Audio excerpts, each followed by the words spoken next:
Welcome to the Smark Foundation podcast. I'm Aaron. This is Adam. Yo, what's up, guys? And we are here in our brand new studios, So to speak. so to speak. We've made a major upgrade to our production values, so we're gonna see if we can make this work like it should. Yeah, So, let's see if we can implement them. We are amateurs yes. learning, so let's learn. So, with that said, it's a glorious day to be back in wrestling. As usual, we remain well-fed wrestling fans. This is a nice trend that's been going on. I'm really enjoying being able to enjoy wrestling on a consistent basis, like 4 times a week. Yeah, it's really nice. I mean, we've been fans long enough where we have definitely been experiencing up and down periods. I mean, the majority of our lives, we've only had one major wrestling promotion, like since 2001 to 2019, that huge chunk of time in our lives. There was really only one option for national wrestling. I mean, you had TNA in there, and they had some good times, but they were never really like super close, like at any point in time. No matter what the most diehard fans would have you believe. Sorry, guys. It's not to say that your fandom is invalid. It's not, but like they were never close. They were never close. AEW is close now, and they were not nearly as close as WCW was. That's a matter of fact, because at 83 different points, WCW beat WWF in the ratings, whereas AEW has been NXT, and that's it. That's not a judgment of quality. As people who have heard this podcast know, I only watch AEW, so clearly I'm not I'm not disappointed with the product overall to the point where I would quit it. But I mean, facts are facts, man. That's all it is. You know, I hate to bring him up because I think he's a shilly grifter, but Eric Bischoff, when he says that, is right because WCW did beat WWF, and AEW has never beaten WWE and the main brand. That being said, ratings, which we rarely talk about because we don't like to, and now they barely matter because they're on streaming, um, does not always indicate quality. No. And for a very, very big portion of that very, very long time between 2001, when the Attitude Era pretty much ended, and 2019, when the AEW became a thing, there were some good things, but there was a lot of filler and a lot of crap. And like, there were some really bad years. 2003 was a really bad year. 2018 or 2019 was real bad. With the exception of introducing more women to the to the main roster. 2016 was pretty bad too. Like it. I'm trying to just point out that it's been very long time since there not only has been one major brand that's really firing on all cylinders creatively, there are two. Like, you may not like this or that storyline or anything, but the wrestling, at least, we are. If you like the art of wrestling, holy cow, this is the era for you to be a fan. Mhm. Holy cow! Like, I mean, Aaron and I talk about this all the time. He just reiterated a second ago. Yeah, we're well fed. Like, if you love wrestling, if you're more about the content of what happens in the squared circle than you are in the backstage interviews or what have you, the storylines, you know, well, damn, you can't really go wrong right now. You've got WWE, you've got AEW, New Japan is finally bouncing back a bit. I mean, their G1 was amazing. They had several matches on Wrestle Kingdom that were just insane.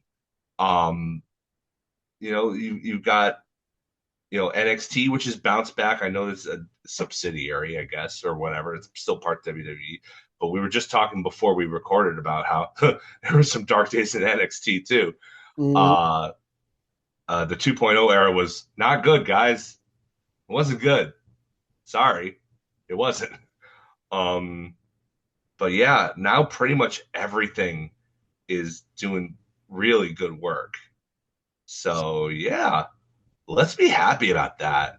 Because man, little nitpicks aside about promoters or backstage politics or somebody's push or you don't like this guy or whatever, all that little tiny stuff aside, the overall picture for wrestling is like a gorgeous painting of a sunrise right now.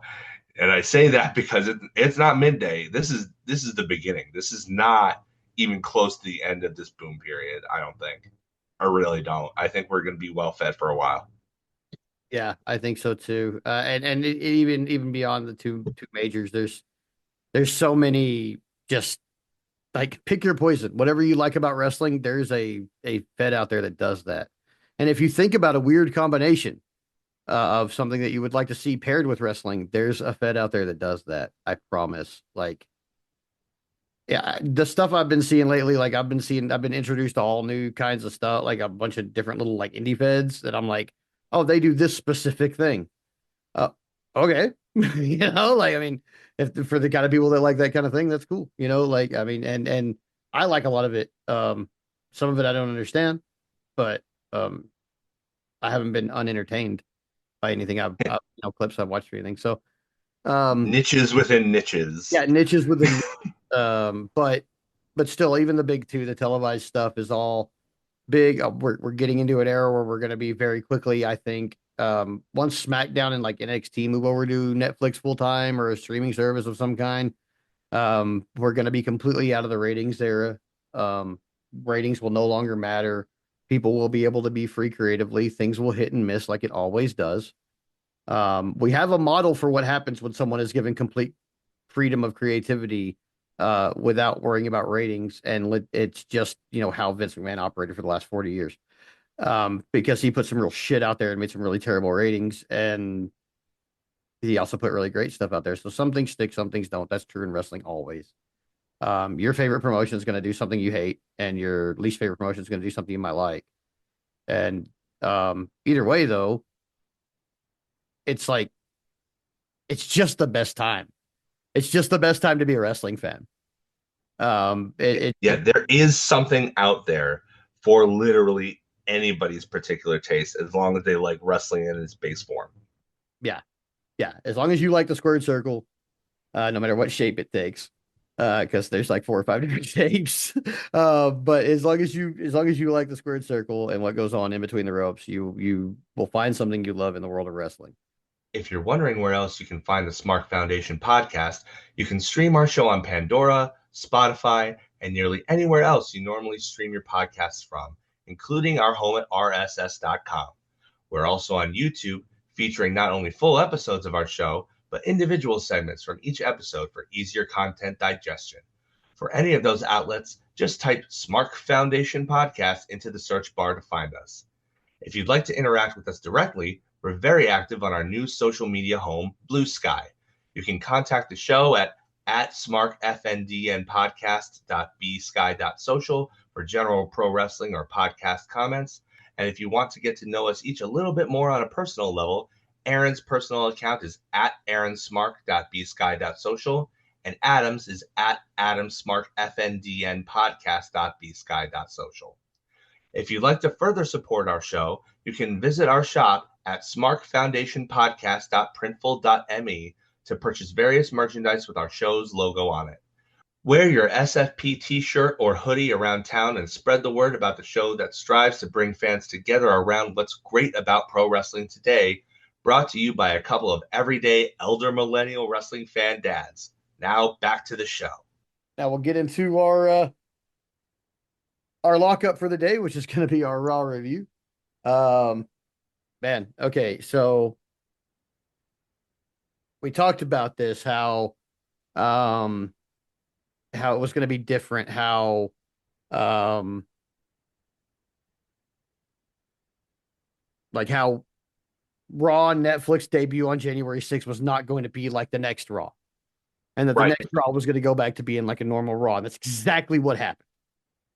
So, Yeah. yay, first of all. Okay, like I'm super happy about that. This just went right back to being a regular Raw. I'm so happy that that happened. We'll get into what I may or may not have, or well, what I may not have liked about it, but overall, just from beginning to end, this is just a regular Raw, just like you would see on USA Network, just like you would see on wherever else they ever showed Raw. I don't think they ever showed it anywhere else. Uh, Spike TV for oh, like three Spike years. TV for like 3 years, yeah. So okay, just like any Raw you would have ever seen anywhere, it's the same. So we kick off with CM Punk, and he comes out, talking about how he beat Seth Rollins and stuff like that, and he then throws his hat in the ring. He's now declared for the Rumble. So to this point in television, we've got John Cena now and now CM Punk. There will be more names even as this show goes on. Um and to put it all up front, we are looking at a very, very, very stacked Royal Rumble. It's going to be very difficult to call who the winner is. Because there's a thousand ways it could go already, just with the names that have declared. Um, Those are the best ones, though. yeah, I love those. My favorite ones. So 92, 2001, like those the even a couple of years ago, like this more stacked they are, the better they mhm. tend to be. Mm. So so CM Punk's going on about how he sees the WrestleMania sign that's not there yet, and all that stuff. And Rollins interrupts him, and the crowd kind of sings Rollins' song, but I think they're done. I think, like I am done with CM Punk and Seth Rollins already being a thing. I think they are too. I don't think this should continue, but it looks like it's going to somehow because Seth then also says that he's entering the Rumble. So now it's Cena and Rollins and Punk.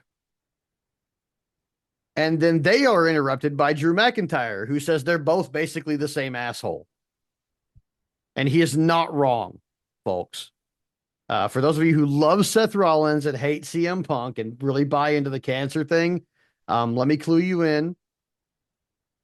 Seth Rollins and CM Punk are the same asshole. That's why they hate each other so much. They're too It is. similar. They're exactly alike, and that's why they hate each other. Correct. So Drew McIntyre calls him the same asshole. He says the visionary Seth Rollins is a fake leader. Punk kind of cuts him off and challenges them both to a fight. And Rollins is just like, this is what you always do. Like he's like, you want to fight, but you're not thinking ahead. Like, but I'm thinking ahead, and so I'm going to be in the Rumble too. So now we'll add McIntyre to that Rumble list. So within like the first like 5 minutes of Raw, we've added three not insignificant names to the Royal Rumble. Two of those have already won Royal Rumbles. Correct. Two have won. One of them is the other one who hasn't won has definitely already been the top champion in WWE. During the time of Super Cena, I believe. So yeah, that's significant. Especially with Cena coming back, like him and Punk facing off in the Rumble is going to happen. Mark Oh, my it's got words, to. they're 100% going to be across the ring from one another. They don't want to miss out on that pop. Are you Oh, kidding me? not if No it's the last way. time they're going to get it. So yeah, Yeah. we're going to get all like for all of you who don't understand how this is going to work, we are going to get all the cheapest pops. We are going to get Cheapest pops, all the freaking greatest hits. nostalgia pops. We're totally 100% getting Cena's greatest hits. Don't stand in the way of those of us enjoying it because I'm going to enjoy every second of it. So we've already that's just the first segment. We've already added three names to the Rumble on top of John Cena, who are all significant. Um, so Punk, before he started his promo, he kind of gave a shout out to the people in LA and talking about how Canada and Mexico are here helping out. Our hearts go out to all the people who are affected by the LA fires. By the way, if you're listening from out there, Absolutely. please stay I'm safe. glad they found Melina. Yeah, I'm super happy. Good news in the wrestling world. They found Melina and she's safe. So But for those of you who are affected by that, please stay safe. Um, we only want your safety. Um, so then, I mean, they kind of just had their thing. They did their thing. That was it. A lot of big names going into the Rumble. Nice, exciting first quarter.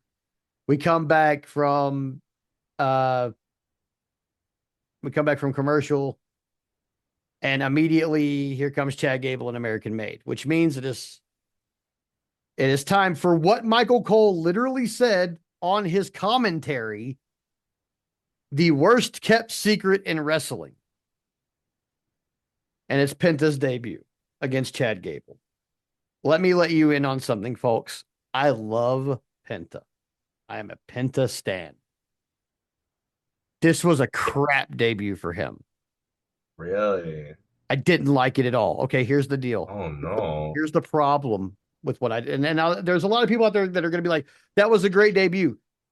After the match, when he had his promo that he did half in like the level, as much about as much English as he knows, and the other half in Spanish with the crying fan, like his family was ringside and bawling because obviously this is a big deal. He's made his WWE debut and stuff.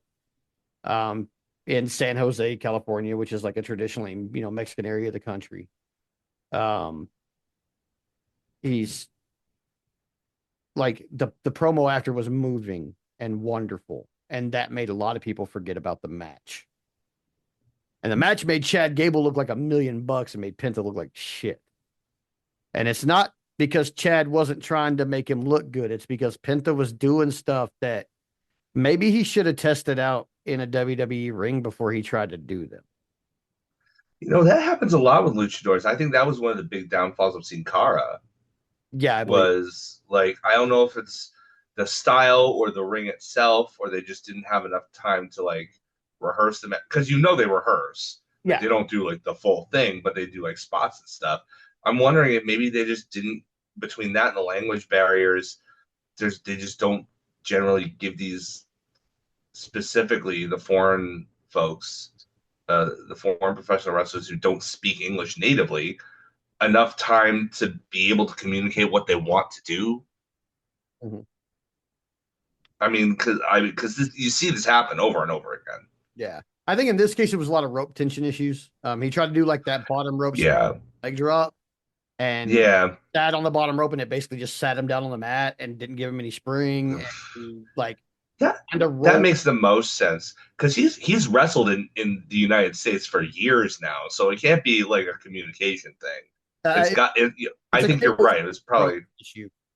It's a yeah. ropes versus cable issue because AEW uses cables and WWE Hmm. uses ropes. Yeah, I think they're the only ones who use actual They ropes, are right? the only ones who use actual ropes that I know of. Every promotion I've ever worked for uses cable. Even like the old like sportatorium rings that I've worked in from like the WCCW days are cable with like and it's wrapped with duct tape to look like rope, like with some Right. like it's like foam over cable, and they wrap it with duct tape and it makes it look like rope, but it's not rope. It's cable. It's elevator cable. But yeah, WWE uses actual rope, and I think I know, I guess he didn't have enough time in the ring first, that during the day or whatever. Um, is this going to kill Penta? No, no. God, the guy sold like $1 million worth of merchandise. There were so many like Penta masks in the crowd, and I mean, there were definitely older ones from AEW, like the Joker Penta and stuff like that. They had a lot of those, but there were a ton of people wearing his new samurai mask with the removable face and stuff. Like there was so many people wearing that thing. He sold a couple $1 million of merchandise from my understanding. So is one bad match going to kill Penta? No. Did the promo after save it to where a lot of people forgot how bad the match was? Yeah, I did in the moment, because in the moment I was moved as a Mexican American. I was moved. So um it was a good and bad debut. Um, did Chad Gable work his ass off and look good and try like hell to make Penta look good? Hell yeah, love Chad Gable. Of course he Uh, did. I That's who don't. Chad is. He's got a lot of integrity. Yeah, I don't think I'll ever say too much bad about Chad Gable.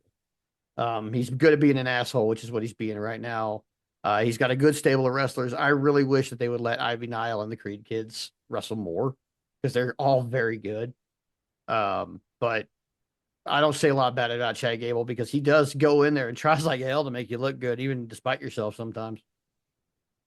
Um, so yeah, moving on, Sheamus versus Ludwig Kaiser was a pretty good match. I mean, it was. I don't think it was actually the normal level of banger that Sheamus puts on. I mean, for being the guy who puts on bangers. But Braun Breaker kind of came out afterwards, and him and Sheamus. It looks like him and Sheamus are going to keep going with this Intercontinental title thing.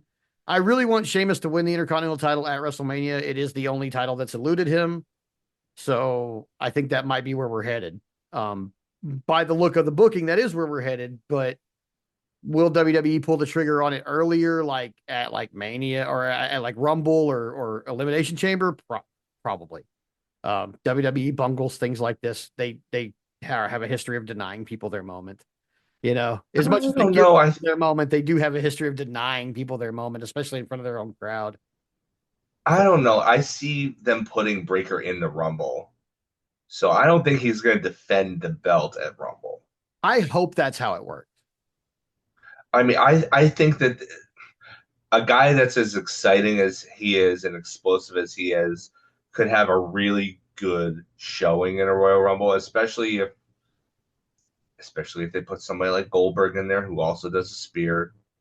Like they could have like a little moment or something like that. I don't know. I feel like he'd probably bet. I mean, now that these cards have two Royal Rumble matches on them, there's not that much room on the show for other stuff. Do you really think they're going to put an Intercontinental title match on there?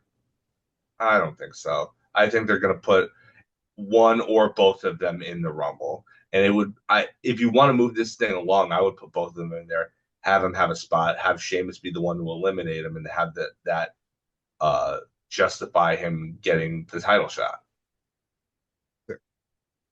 I mean, I hope that's the way it works out. That sounds good to me, actually. Um, Sometimes the simplest stuff is what works, like what so, works best. so last week on Raw, after Rhea beat Liv, Dom tried to like come in the ring and hug her and like ask for forgiveness and stuff, and she took him to Dick Kick City, and then gave him a riptide, which is all glorious. I love it. Um, this week they go back to the Judgment Day, and of course I'm already groaning because sorry guys, I don't like the Judgment Day. What do you want? Um, but this week, like he's trying to apologize. She's being very dismissive of him. He's about to go back to being a simp, basically, is what it looks like. At least until she makes him go away or whatever. But amongst that, the two of them having a rift in their relationship, we've Finn and JD and Carlito and everybody's kind of milling around, and they're all acting like they hate each other. I normally would be praising the Lord that this is the end of the Judgment Day and finally, and I don't have to say these negative things every week. But I somehow think that that's somehow going to be bungled, and we're going to have to live with them for like 4 more months at least. So it looks like we might be getting inklings that the Judgment Day is going to break up, but that happened before. Finn totally betrayed Damien, and we still had Judgment Day.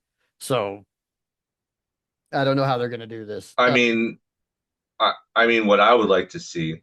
I mean, I wouldn't watch, but what I would like to see, just for the sake of maybe just for one show, maybe have like the last gasp of the Judgment Day. See uh, Dominic try to plead with Finn, be like, come on, let's do this. Let's make one more run at the tag belts, you and me, and then manage to finagle himself a tag team title shot. And they're walking to the ring for their title match, and he'll have said, yeah, I even came up with a name for us. Just wait until you get there. It'll be great. The ring announcer, it's Lillian, right? Lillian came back, right? Yeah. Oh, that's great. That makes it even better because I want to hear this come out of her mouth because it'll be funny as hell. Be like, and Finn Balor and Dominic Mysterio Findom, Oh God. and have have Finn just like bug eye, like what, and then just completely get out of there, just abandon Dominic to get completely crushed by the champions, and then have that be the absolute end of it. I Oh, think that would be hysterically fun watching. fantastic. In other news of factions that I don't like, and we talked a couple weeks ago about why I don't really like factions, or why I think there's too many. Pure Fusion Collective is there doing an interview. Zoe Stark says she's going to win the women's intercontinental title from whoever wins it, and then Sonya has to like step in and be like, "No, one of us will win it." So it looks like there might be some tension there already between them. Good. I hate your name and I don't like your stable. So let's get rid of that, please. Post haste, expeditiously, Mr. Triple H, sir. I don't mind the gimmick behind the reasoning behind the stable. They're all like MMA fighter types. I get that. That might as well make a state. It's like a fight club. Mm-hmm. I get that. That's fine. Yeah, the name sucks. It's the worst. It's It just the is the name. They could worst. break up Pure Fusion Collective this week, bring them back next week, and just call them something else. I'd buy it. You know what? You know what I would do? I would reuse the name that I wanted to use when they tried to. You remember when they brought in the women's revolution and they brought up what would be known as team what was it PKB, Mhm. right? Yeah. Okay, Paige, Becky, and Paige, Charlotte. Yeah, PCB, Paige, Charlotte, and Becky. And they had to call themselves that because they originally called themselves the Submission Sorority, which is a great name. It is. But unfortunately, it was all already taken apparently by an adult website. So when you were to Google that, it wouldn't redirect you to where they wanted you to be redirected. So that was what they came up with. I thought that rename was stupid. The fact that they had to rename it, I understand. But you call yourself, you want to keep with the sorority theme, you want to keep with the submission theme, just name yourself like a sorority with Greek letters. Tau Alpha Rho. That's TAP. Tap. Perfect. Perfect, right? Just use that idea and rename these ladies that, and it'll be just as good on them as it would have been on Paige, Becky, and Charlotte. Yeah. So after that, we have Gunther promo. He comes out. He's talking about everybody basically not being as good as he is. That's what he does. And Jey Uso interrupted him.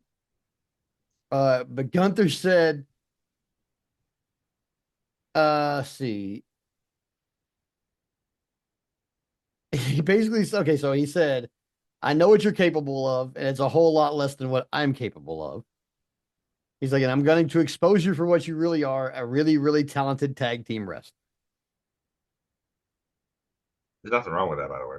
He's like, "To you, main event is a nickname. To me, it's where I belong."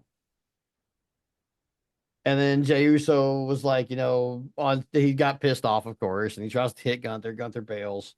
And he gets on the mic and he's like, "On Saturday night's main event, you're going to respect me when I beat that ass and become world heavyweight champion." So that's what we got. We got Uso versus Gunther at Saturday night's main event, which When is that? that is the 25th. That's 6 days. So that's Saturday. Yeah. Oh, That's they're doing these close together now. They they used to are. do them real far apart. Yeah. Huh, Um, cool.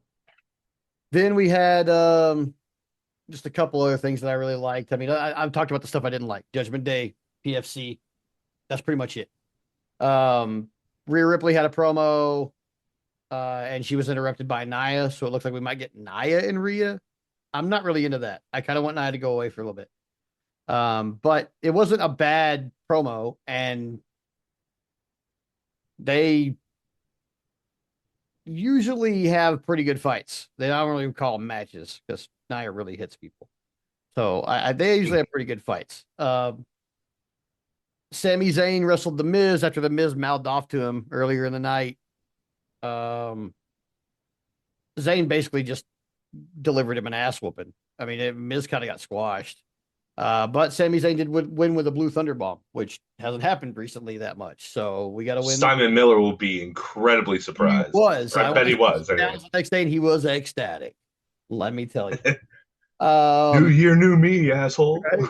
And then we had the women's intercontinental championship match. It did not get the time it deserved. It was like sub 9 minutes, I think. But it was gnarly. Dakota Kai got like, oh, she got like head and arm suplexed um off the apron onto the floor, like release, just thump, like, and it looked nasty. Ugh. Um, really good match. They both went really hard with each other. Like you could tell that they were, doing it, really putting their all in there. Despite one of them knowing that they weren't going to win this match. Um, and Lyra Valkyria wins. So Lyra Valkyria is our very first Intercontinental Women's Champion, and that's a big old up. Good for her. Just them having more women on all that says to me is that there's going to be more women on the show. Um, so good. Raw was really good. It moved really fast. They went about 2.5 hours. Um, but it was just the right amount of time. It was The good. time, because Yeah. yeah, like with it being on streaming, having like a set time necessarily. I was wondering how long they were gonna have them go. So Yeah. But it was good. It was a good show. All over. I mean, we got a lot of really good announcements for the Rumble. We got some good kind of moving forward stuff. Uh, but other than that, it was good. So I think we're able to move on to the shine. all right, all right, all right. All right. So the shine is up to me, and that is AEW Dynamite this week. First of all, I wanted to say I can't remember the name of the venue, and I feel so bad about it that they were at from Cincinnati. But this venue was awesome. It was great to see them go to another like cool, unique looking venue. Like they should be searching. I was talking about it on with somebody on Blue Sky the other day. If they're not going to be able to fill like a medium sized arena to capacity, go to these smaller, weird, unique venues. Like I love the Manhattan Center. I've been to, I've seen, what was it? I saw an ROH show at the Hammerstein Ballroom, and it's a great venue. I love old, weirdly, weird venues like that with, interesting architecture and stuff like that.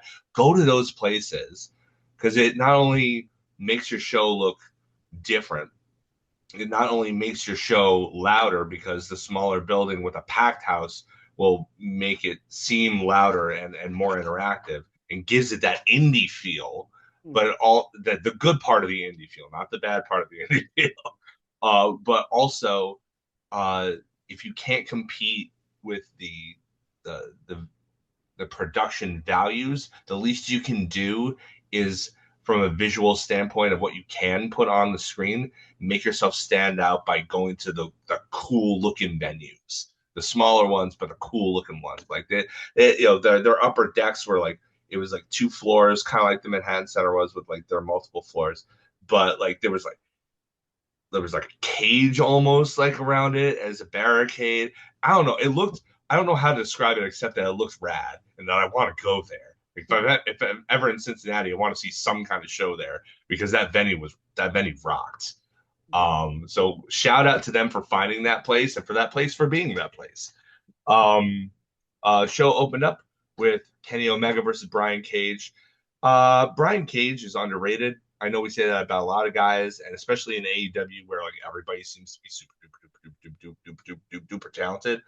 But like Brian Cage is a guy who probably, if he wasn't like 5'11", he probably would have been called to WWE and pushed like some mega star simply on the fact that he was a body guy. But he can also wrestle really, really well and is super impressive in all the things that he does. Perfect like opening opponent for Kenny in his first match back in AEW. Mhm. Of course, he had a great match with Gabe Kidd at Wrestle Kingdom, or not Wrestle Kingdom, Wrestle Dynasty. Yeah. Um, but but this was, this was a different match. It wasn't to that level.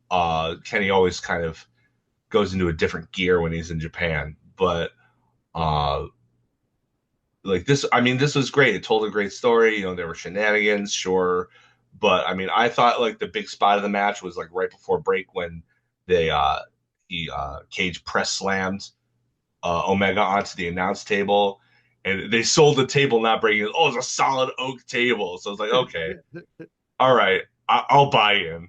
But like the point of it was for it to not break so that it would be more damaging to Omega's stomach, which they worked. They worked the whole match. He sold it the whole match.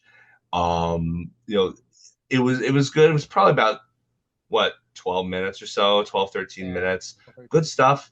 I don't think Cage looked out of his element. I don't think Cage looked like you knew that Omega wasn't going to win, but or wasn't going to lose in his comeback match. But Cage never looked weak, No. and I think that's important. If you want to give a guy a gimme match, you put him against like you put him against somebody who's a known lights observer, let's say. Uh, but I mean, Brian Cage is not that. He and we'll find out later during the hot tag that he hasn't lost any momentum. They're still building him in the tag division. This is good. This is a great opener. Afterwards, the Callis family comes down, and Will Ospreay comes out to even things out when Fletcher and uh, pardon me, Archer come down. But then Takeshita shows up and he tips the balance. And so and it was great too because Callis gets some shots on the way out. And yes, I think it was Fletcher who pulled him off. It's like, no, no, no, come on, we beat him up for now. Let's go and regroup. But yeah, Osprey and Omega kind of give looks to each other and stuff like that. It's like, okay, this is gonna happen. We're gonna get this amazing mega tag team, at least for a little while against the Don Callis family, and I am here for it because I believe that Will Ospreay is the best currently working full time wrestler, and Kenny Omega is certainly in that conversation as well. Then Mhm. you've got the talent in the Don Callis family. I think people forget how good individually each one of those guys are because they're associated with Don Callis, and he's a heat electromagnet. So like, but like every single one of those guys in that stable is a stud. Like every single one of them. Yeah. So um we're gonna get some really good wrestling out of this feud. So even though, yes, you're picking up right where you left off over a year ago when Kenny had to go out due to diverticulitis. Yes, we're just continuing this thing with Osprey and Fletcher, but you know what? The matches are going to be incredible. I'm here for it. Love it. Um, so other stuff that I liked. The Hurt Syndicate. Oh yeah, MVP came back, and he looks as good as he ever did, and it was great. They, I gotta say, for being up against Mark Briscoe and the World Tag Team Champions, uh, it's not to say that Private Party and Mark Briscoe didn't put in the work, but they got massacred by the Hurt Yeah. Syndicate in this match. They got like, and you know what? I'm not necessarily against that because if you're going to be hot shotting this tag team into contention right away, you need to make them look credible. Um, and it doesn't do MVP any harm to get involved in a match like this as a wrestler because then it informs his manager work. Oh, this is a guy you really, this isn't just a guy who pulls hair behind and trips up a guy behind his back. This is a guy who, if you're on the outside with him and the referee's not looking, could really mess you up. Yeah. Like, and there's not really that many managers, especially not in this era, that you can really say that about. like, don't get me wrong, I love your Bobby Heenans, I love your Paul Heymans and stuff like that, but they were never physically imposing. No. MVP is physically imposing. So a match like this goes to add that little extra wrinkle when he's in the manager role in future matches, where it's like, you don't want to be on the outside with MVP. Like, Hmm. that's a bad place to be. It's not an annoying place to be, it's a dangerous place to be. Yeah. So I thought that this match served multiple ends, and I like when matches serve multiple ends like that because it means it's paying attention to the details. So yeah, like the match itself was nothing like, it was short. It wasn't, it got a commercial break, but it was pretty short. It didn't. I thought it. I honestly, I thought it served to really put over the Hurt Syndicate, and that's not a bad thing. I do hope that they lose to Private Party at least in their first match, just to give Private Party a little bit longer reign and to put them. If they beat them, at least if it's not too fluky, it still puts Private Party in the place in the hierarchy that they should be, and not just as a bunch of guys that got ragdolled, like guys that were lucky to be there.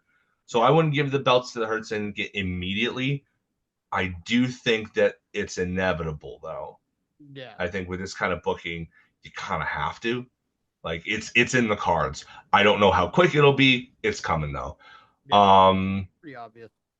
Oh, I forgot about Ricochet came out earlier, and he gives clips of his attack on Swerve and blah blah blah, and he did the meme thing where he looked at the camera and he pointed behind him. That was brought up on Blue Sky, like, oh my god, you did the meme thing.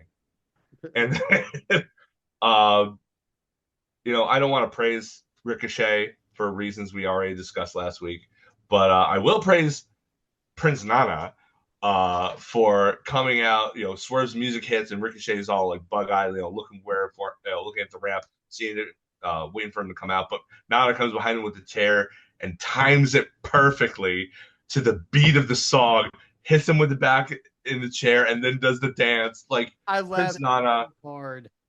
I laughed it, so hard at this. he's the best. I Protect love it. Prince Nana at all costs. Right? I loved him ever since he was with the Embassy in Ring of Honor, the original incarnation of it. I thought he was great in that role, and he's somehow gotten, just even better. Like, he was probably lucky to get hired when they bought ROH, because I don't think he was even working with ROH at the time. I think I'm not sure. I think Tony just liked him and liked the Embassy, and so he brought him back in, and it turns out to be one of his best hires. Like, the dude is consistently entertaining every time he shows up. Love Prince Nana, and then that just serves to set up Swerve. He's got that big old chain again, and he looked like he was gonna absolutely destroy Ricochet, but he gets out of the way right away. I thought that was effective. Ricochet got a ton of heat. Nana got a ton of cheers. Swerve got a ton of cheers. People are looking forward to Ricochet getting his, Yeah. and that's really all you want, right? If, Right. you Yeah. know, um, all right. So I'll skip over this for a minute and we'll come back to it. But the part that I didn't like was up next. I know what you're That being talking said, yeah. That about. being said, I was really looking forward to Hook versus Christian Cage. Um, and it was not what I wanted. It wasn't terrible. It wasn't terrible. But because of, we'll come back to my complaints about it at the end of this segment. But what I did like about it was that Hook was pretty much just whooping Cage. Christian Yeah. Christian was getting the scalded dog treatment, and like I loved that.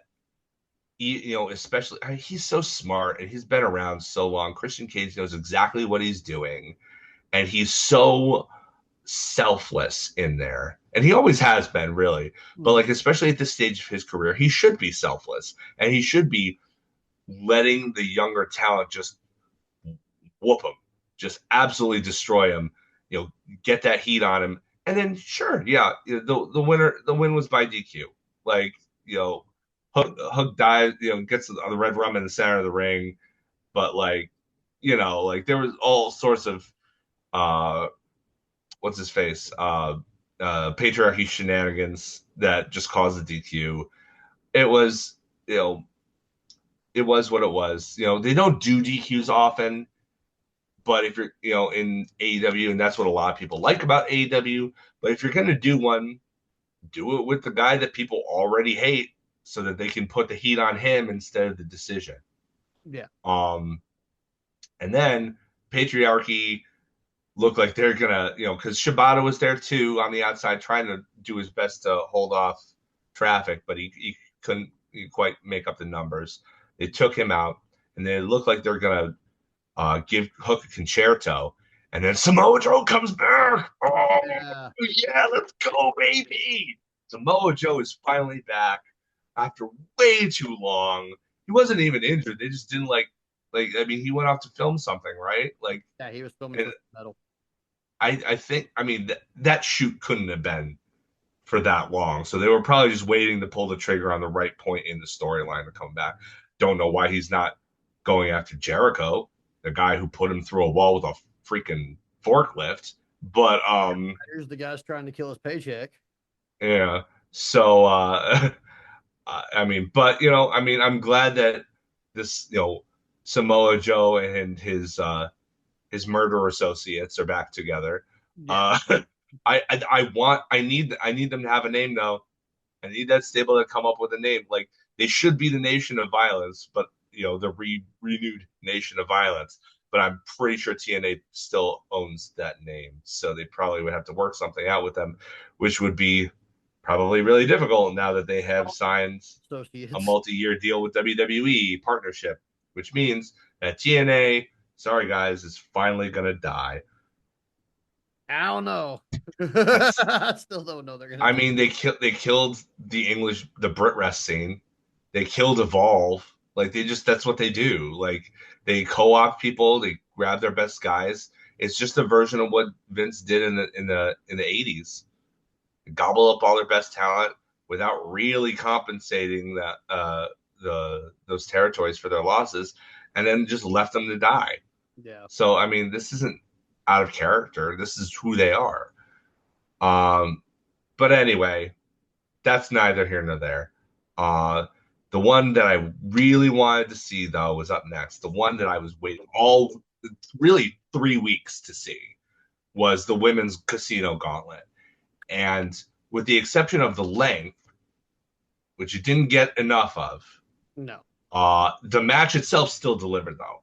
Like with the women who were in it, they probably were upset about the time as we were, but they were determined to maximize their minutes, and I think they did a really really good job. Chris Statlander came out as number one. Immediately, they put her up against Jamie Hayter, number two. But although I was really disappointed because like they didn't immediately start just destroying each other. Like you got the two women in your division that you up to this point had put over as the most powerful women in your division, and they're doing headlocks. Like Hmm. why? Like no, just no, go after each other. Yeah, go for the quick pins. Sure, that's the gimmick of the match. You got to try and get it in while you can. But like I don't know, like what's the deal, man? Like why are you not trying to destroy each other? And then out comes Megan Bain at number three, who I guess has done some AEW stints, but like some dates before, but in years past. But I don't really remember her. Sorry. Um, my buddy George says that she's Joey Janela's girlfriend. Uh, she's huge. She's enormous. She's tall. She's statuesque. She's got a great presentation with like the Valkyrie thing going on. Like her presentation was awesome. Yeah. Wasn't super impressed with her in the ring. But maybe it was just the moment, and maybe it's just because she was probably in the ring with a bunch of ladies that she hadn't worked with in a while. I don't know. I mean, it's a super complicated, intricate gimmick match. So I mean, I'll gladly let it slide. I don't think that I can judge her work based on this one match alone. I need to get her in a singles match with somebody of significant length and see, okay, do I like this? this girl's work or not. But Yeah. I didn't think I saw enough of it to really make a judgment call, so I'm not going to make one. Uh, Fair. Julia Hart was in. Uh, she's been so good since coming back. Yeah. Love her. She did some spooky stuff. Oh, Willow was in there at one point too, and she looked great because she always does. She had like a little moment with Statlander that was like, yeah, it was like old times kind of. But what I will say is that they probably should have leaned on that more as a character point. Be Mm. like, instead of just having them looking at each other and smiling, acknowledging more that this was a reconciliation moment, or that it's like I'm smiling and then I'm reconsidering smiling at you because, oh wait, I'm still mad at you. Like they were still smiling at each other right before they went up from that spot and started hitting each other. That was more like a competition. It was the same complaint that I had last week with the triple threat match. Like they didn't treat it like there was still like Willow still had an animosity toward it. They just treated it like competition. And Yeah. it's like, I wanted more from Willow, which is I hate saying that because I love her so much. But like I wanted her to be more angry and hurt by Stats past actions and not be so ready to work with her again. But I mean, the work was good. Uh, Harley Cameron came in with her brand new banger theme music, and she was super over. People loved her. She was great. She played into the finish, which if I mean that doesn't surprise anybody because Harley Cameron doesn't have a single win in AEW yet. So the fact that she was in here to take the pin should not surprise anybody. But they got to it in a cool way, I think. Like for as soon as Julia came into the ring, Julia and Hayter were all over each other, in and out of the ring and everything. Like anytime they had an opportunity to beat the crap out of each other, they did. But by the time that and Tony Storm had come in at this point too, and she was doing doing her amnesiac, not amnesiac thing, and it was working, and Harley Cameron comes out, and she looks like she's going to looks like she's going to she walked up to Hayter and got a hate breaker, the Uranagi backbreaker. But Cameron ducks the haterade, and Julia Hart misses her, the black mist in the face. We don't. It didn't look like it was meant for anybody else either. It looked like it was supposed to be to Cameron on purpose, which I think was an interesting story beat. Like, like I don't think that was meant for Hater. It didn't look like it was. Like the angles were all wrong. Julia, who's very good with her facial expressions, looked very deliberate. Like I think this was in storyline in kayfabe. I think this was intentional. Um, but yeah, she got the mist in her face. Uh, uh, Northern Lariat. But Storm is here. Like she crawled and she rolls up Julia for the win. Like so, she kind of Julia looks really strong because it looked like she was in a position to win the whole thing off the mist and the Northern Lariat. But she gets rolled up by Tony, and the right woman goes over to face Mariah May in Australia. Ultimately, it was good. It could have been better, but I thought and it could have been longer, and it could have. Honestly, I would have, if I was booking, I would have booked it to be like 30, 40 minutes and open up the show and showcase nearly everybody in the division. Like this was a showcase match, and to a degree, it worked. But I would have preferred it to be more. Give me more. That's what I want. I want more. That's all. That's all I want, really. Yeah. Main event was Moxley versus Hobbs for the world title. Uh, Hobbs looked amazing in this. Like I mean, you can really tell that Mox loves this kid because he went out of his way to make Hobbs look like he could hang with the best in the world, and he did. Like it was great. And showed a vicious side that baby faces don't usually get to, but it really works against Mox because sometimes if Mox is going to go there, you're going to have to go there just to defend yourself. But he went all Mike Tyson, Evander Holyfield on the Oh guy and God, that was bit his ear, like gushing blood from behind his ear, which I'm sure was a cut. But the blood vessels back here on your ear in that area are they're so small and thin and numerous that it doesn't take much as I back there. understand, he took out Yeah, the ring and it was planned.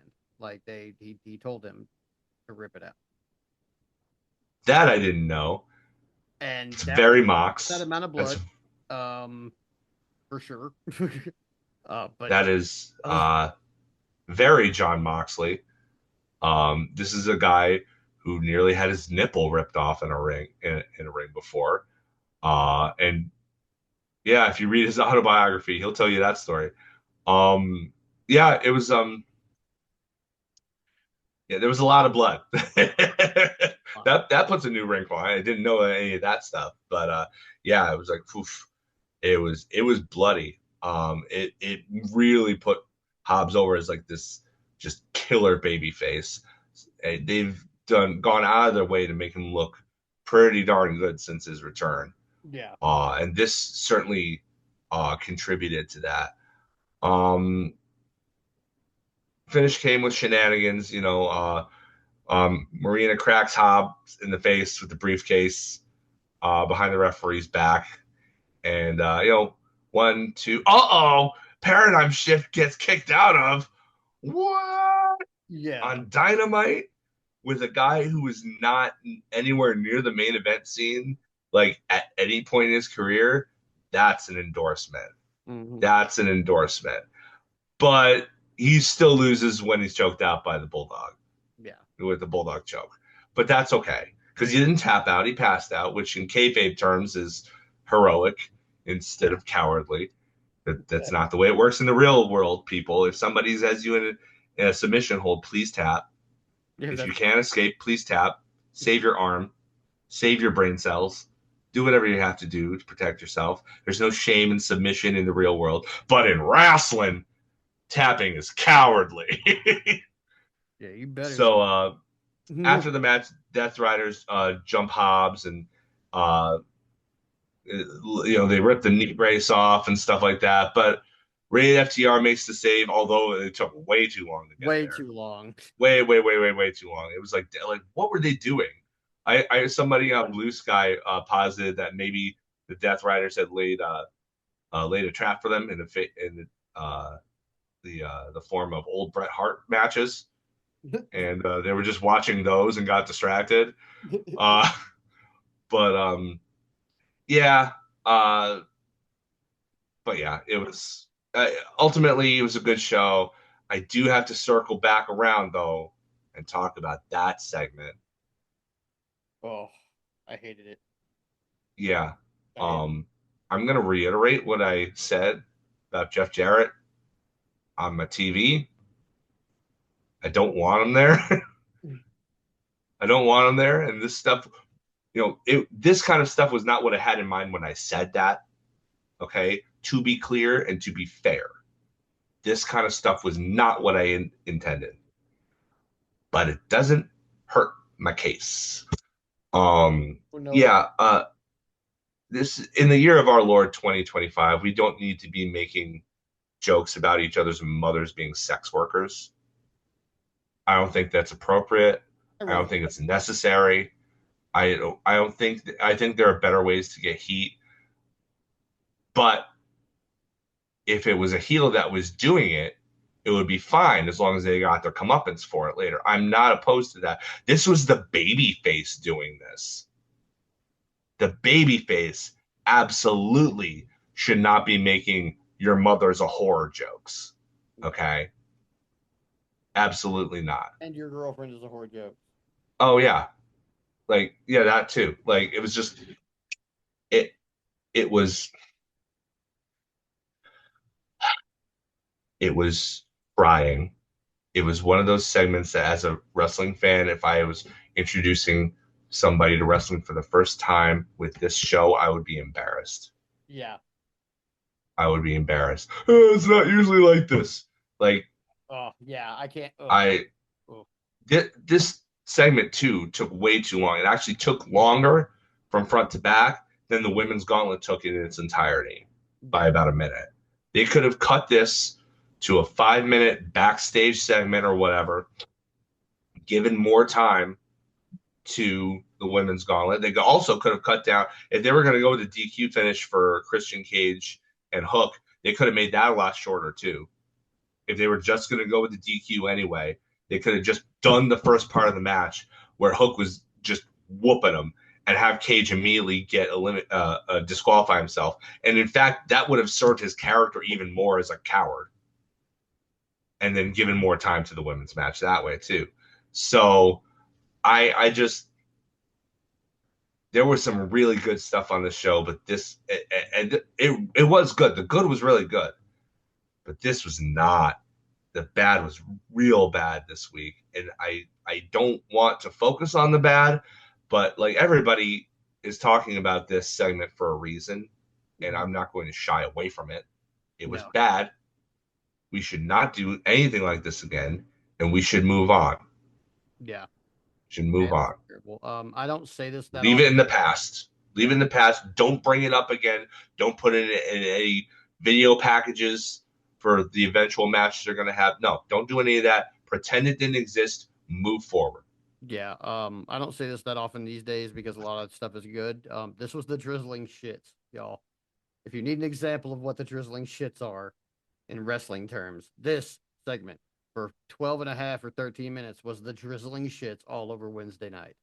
And for the record, it wasn't in the delivery, it was in the content. It was in the content. It Yeah. was in the content. Both of This them kind of could be stuff, way better than that. yeah, they are. And this is where they decided to go. I don't know whose decision that was, but it was not a decision that was an intelligent one or a wise one. And I hope they veer away from that as quickly as possible, and just let it be. And that's all I'm going to say about it Mhm. because I don't want to dwell on it. Yep. With that said, what time is it? It's time for the morning, baby. It's time for the Morton. All right. Now it's time for our Morton spot. This week is SmackDown. And I'm just going to say this up front so I don't have to be so negative throughout the thing. 3 hour SmackDown. I'm not a fan of 3 hours of SmackDown. Please take it back to 2 hours of SmackDown. Um, they just they could do everything they did here in 2 hours. That's all I'm saying. Um, so we started off with Rey Mysterio.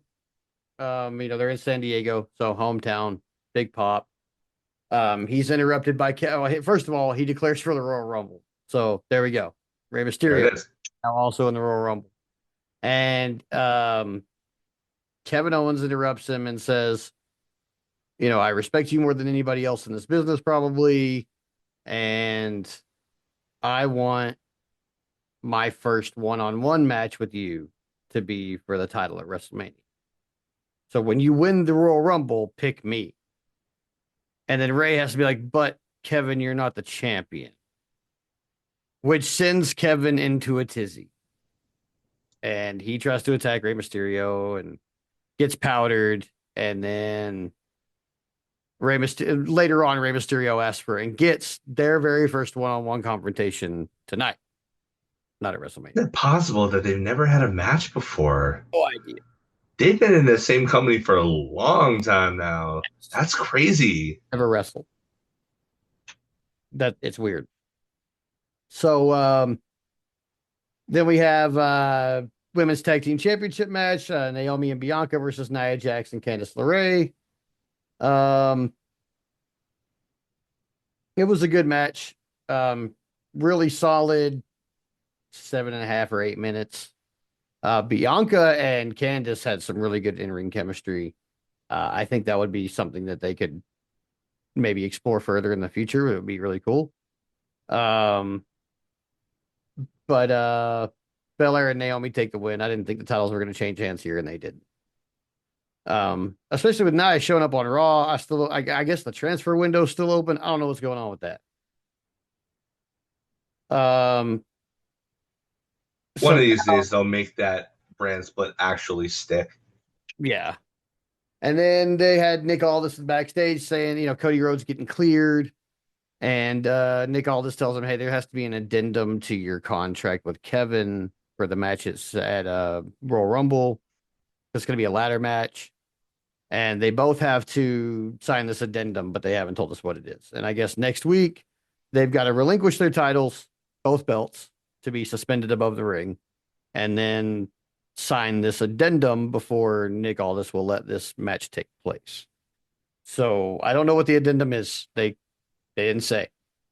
Um, well, I guess we'll find out. I guess it's going to be like some kind of story plot or something. Um, then we had Jimmy Uso versus Carmelo Hayes. Um, Jimmy wins by DQ. I mean, it was a pretty good match going, but then the new bloodline got involved because, of course, they did, and they screwed Jimmy out of the match. And I mean, Jimmy wins, but they interfered. So, um, it was weird. I don't know. I still don't really know what they're doing with the bloodline. And we'll talk Yeah, more. I thought they settled this last week. I thought they did too, Like, and we'll talk more about this here in a minute because there's more to it. So then we have Los Garces versus the Motor City Machine Guns. Um, oh wait, hold on. I forgot about this part. So it was later, but it was like right after the match. So Jimmy takes the beating. Then Solo shows up, and he didn't say anything. He just leaves. And then Tonga and Fatu are just like, "What's going on? Like, what the hell?" And then Fatu picked up the mic and talked about like how he's just getting started.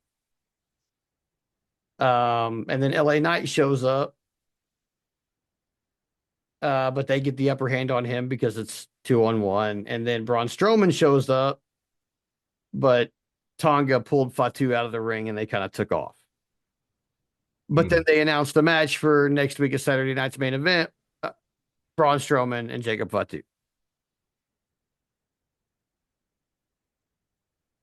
So okay. I don't know what's going on here. I just don't know. Solo didn't say anything. So what's going on?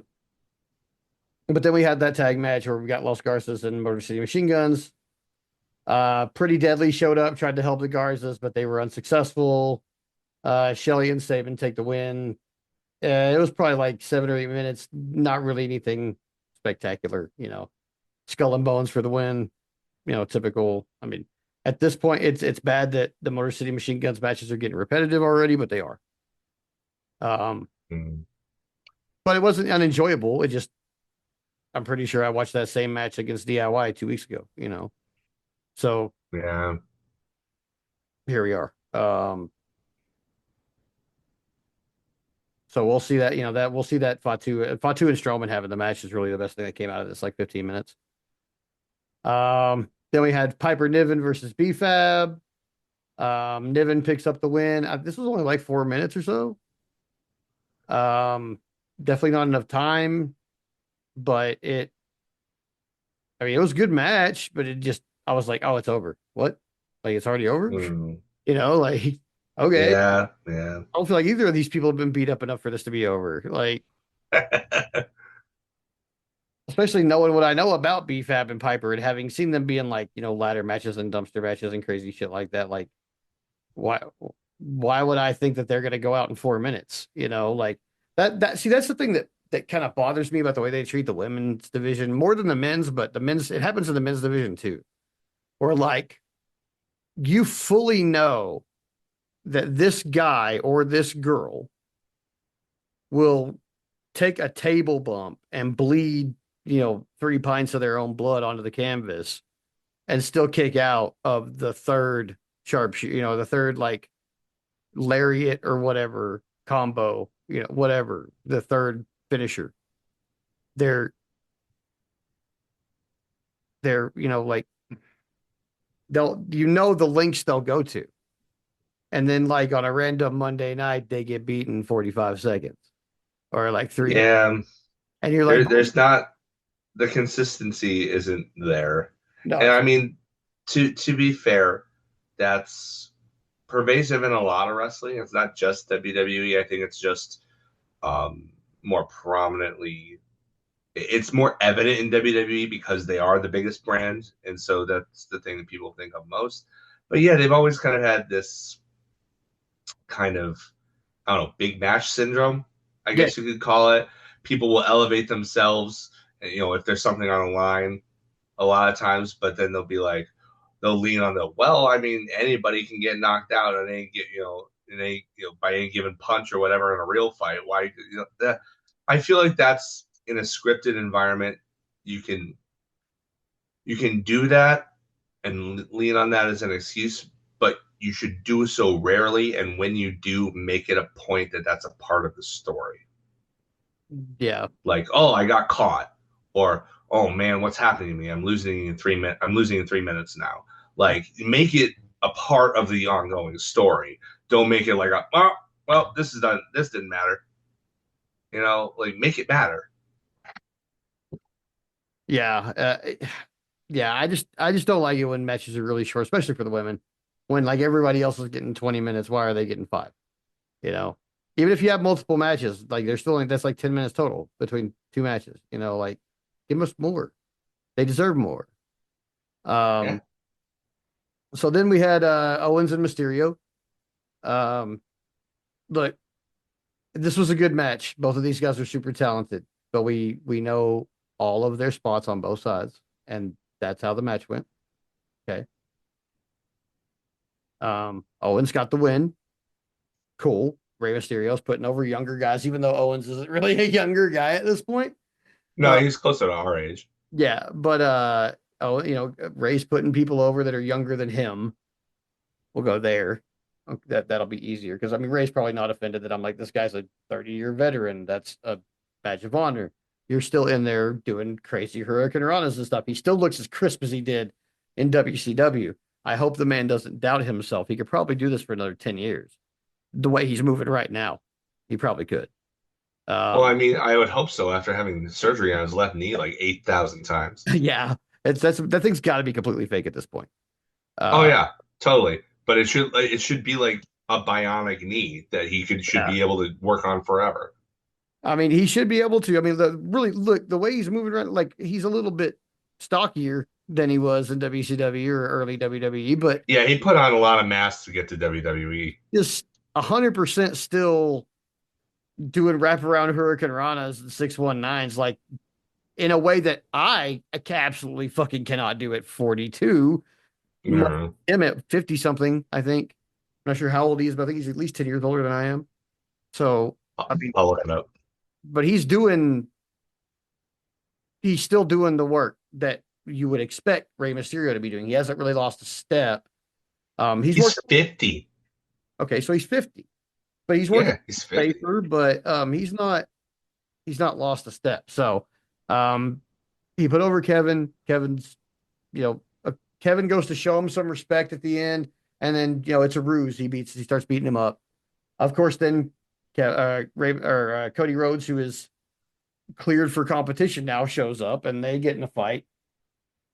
And officials break it up. I want to give a shout out here. Every time the officials break up anything like on Raw or SmackDown, it doesn't matter. We get to see Jason Jordan, who has apparently Yay! Yeah, cannot wrestle, is now wearing a suit backstage at WWE and probably cashing a six-figure check every year to do pull aparts, which I love for him. yeah. Good Uh, for him. so yeah, that's awesome. I mean, the other day I noticed I was like, I see that guy every time they do pull aparts. Oh fuck, that's Jason Jordan.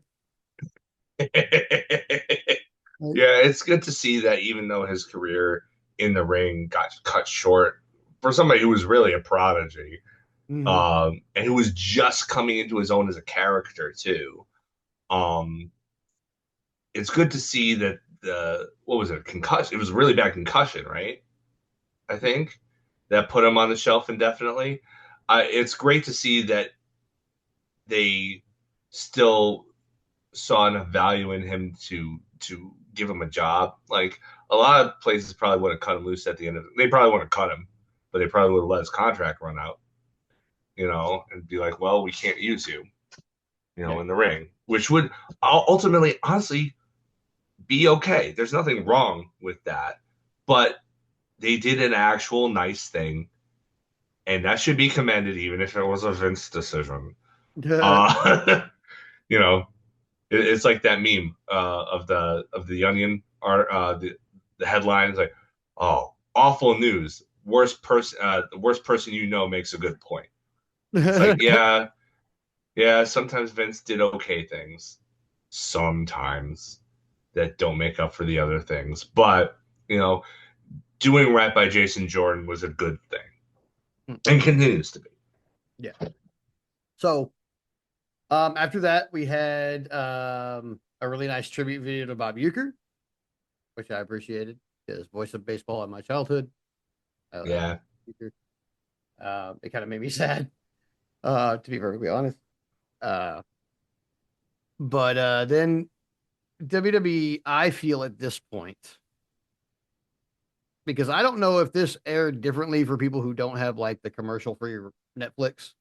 I don't know what happens during commercials on Netflix because I don't see commercials on Netflix at I all. mean, I see video packages when WWE means to show them to me. Sometimes where a commercial would be, sometimes because maybe they mean to stop right here and they're doing something or whatever. Usually when like they're putting up a cage or something, or like yeah, down something crazy like that. That's usually when I'll see a video package. Um, but I, I don't know if other people saw this in a different order because of having commercials or not having commercials. So what I can say is that right here in between Kevin Owens and Rey Mysterio and the next match is where we got a return vignette for Charlotte Flair, which oh, I am unendingly happy about because I just said like last week, I would love Charlotte Flair to come back and feud with Tiffany Stratton. And I think that's exactly what's about to happen because we didn't get this Charlotte Flair vignette on Raw. It happened on SmackDown where Tiffany Stratton is champion. And it was kind of oh. all about how Charlotte Flair has been like a 17-time world champion. So, Yeah, or 16 or something. I don't know. I definitely however many it is, got as yeah. many as her dad at least, I think. So it's at least 16. Um, but right after that vignette is where we have Tiffany Stratton versus Bailey. Reason I That's say I think subliminal messaging. yes, the reason I say I feel like they shot them in the foot for the users who aren't following. Um, it pretty clearly signaled to me that Tiffany Stratton and versus Charlotte Flair is the play, and it pretty Right. clearly also then subsequently signaled to me that Bailey was absolutely not going to win this match. Yeah. Yeah. And it being Tiffany's very first title defense and the amount of time they let that damn Money in the Bank case cook and the many false flags of that they did with her is how many times Yeah. was Nia just laid out somewhere and Tiffany. Yeah. Like I felt bad for Nia. Like I like in kayfabe, Nia can't even take a nap Yeah. because Tiffany's just standing next to her with that case. Like, All get your, right. I'm gonna get her. Like I oh man, poor Nia in kayfabe. No wonder she's mad and mean in the heel. She must be exhausted. All the time. All the time. So I mean, there was a lot of like false starts on that and all that. And I mean, every time she teased doing it, the crowd wanted her to do it. When she finally did, it was almost like they had done it false so many times, and it happened on just like a random SmackDown that like. Boy who cried wolf situation. Yeah, Yeah. like we were like, no, it's definitely not happening. And she's just teasing it. Oh shit. Oh shit. Like it Yeah. really is a wolf. Um, but either way, they shot themselves in the foot here, and I feel like it signaled to me at least. And I know a lot of like I'm not special. There are tons, thousands, millions of other people out there who have been watching wrestling for 40 years, as long as I have, and can pick this stuff out. It's not like a hidden language. I'm Nope. special because I've worked in the business. This is like I'm gonna Yeah. be very nice and not say what I'm thinking right now, but it's just very easy to Yeah. understand things like this when There's you've been watching for long enough. Like where yeah, that's all there is to it. matters. And like people, There's not much we haven't seen. yeah. And people think it's not that deep, but you have to understand with people like Triple H and people like Tony Khan, it 100% is that deep.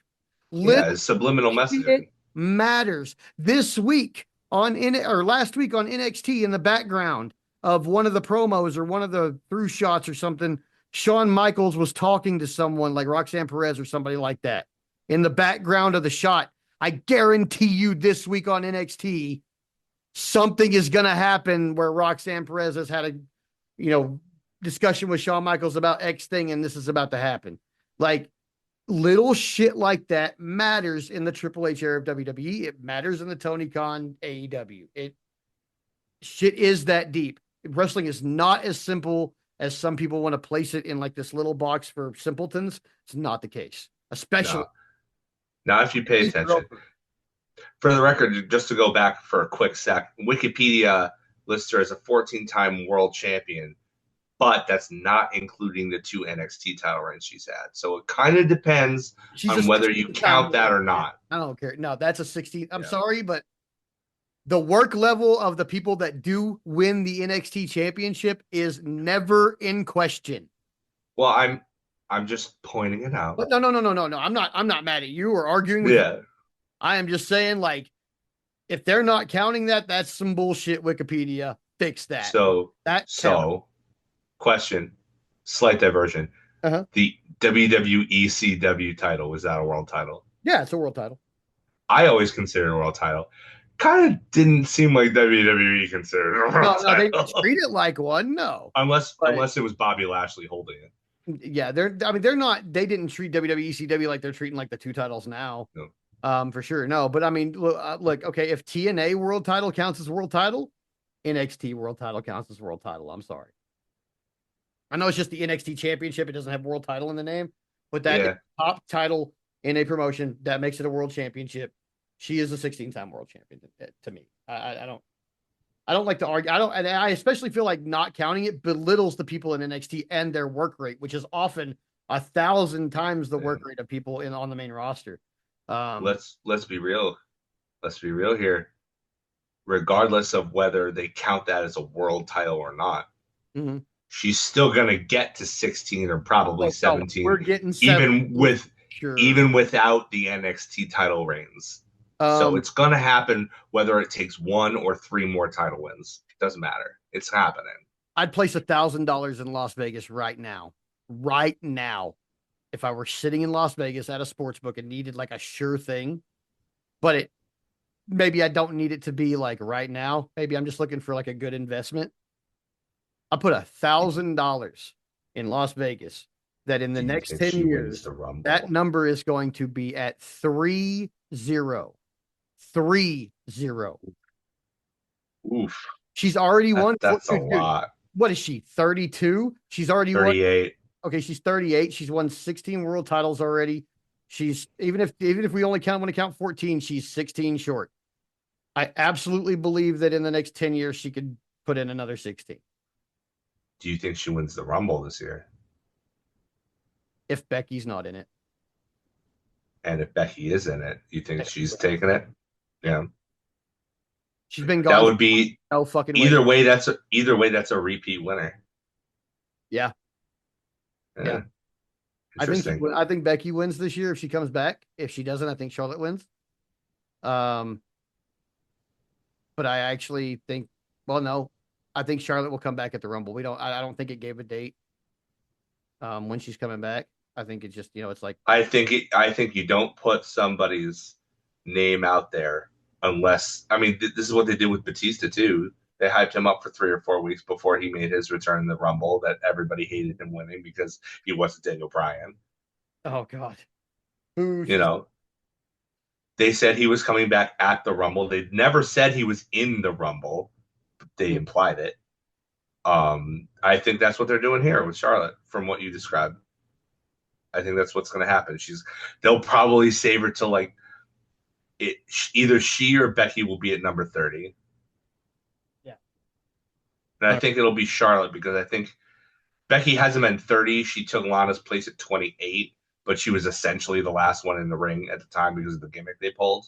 yeah. So I think it'll be Charlotte at number 30. Yeah. Yeah, dude, I think Charlotte's gonna be in it. I think that's probably where she'll return. I don't think she'll come back before that. With her not coming back before that, though, that means that it'll probably be her and Tiffany Stratton at WrestleMania. I think they're going for that anyway.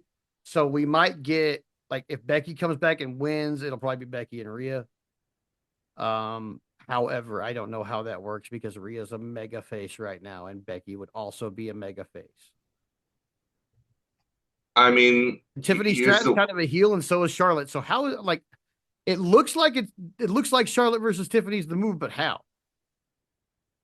Charlotte. They may be hoping that this time Charlotte coming back from such a long absence will actually make her a baby face I'm gonna cheer her as a face as long as she's not being a bitch. because she's been gone from the.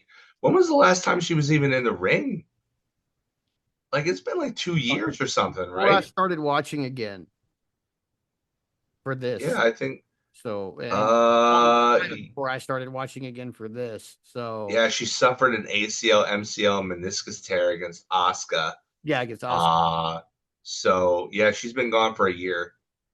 Yeah, a year. Yeah, I think they'll bring her back as a babyface That's long enough for at people. the very. She could be a good guy. Yeah, Yeah, I mean, you can at least try it out. Like it tends not to work with her because she's not really that good at babyface. She's a natural heel.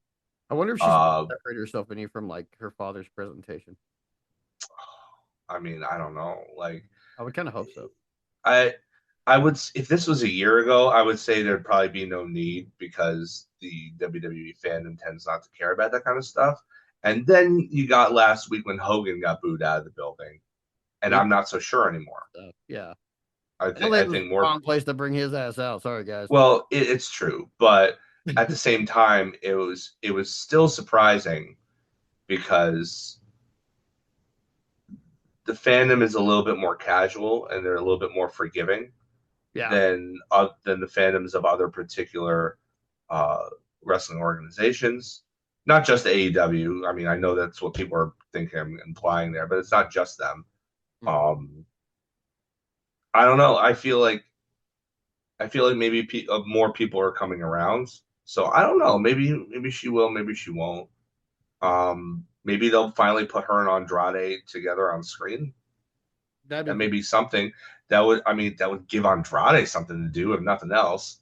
And let's be real, she's a much bigger star than he is. He's not really running much of a storyline, but he is Yeah, banger matches with. I I like Andrade. Don't get me wrong. I think he's incredibly talented. Probably his own worst enemy, but like she's a way bigger star than he is. She just is. She He just is. She's got the name value. he She's can got the talent. She's got the history. maybe not in Mexico, but definitely here. You know, Oh, and absolutely. but yeah, for here for sure. So it would probably benefit him probably more than it would her, although she would probably love working with her husband Mhm.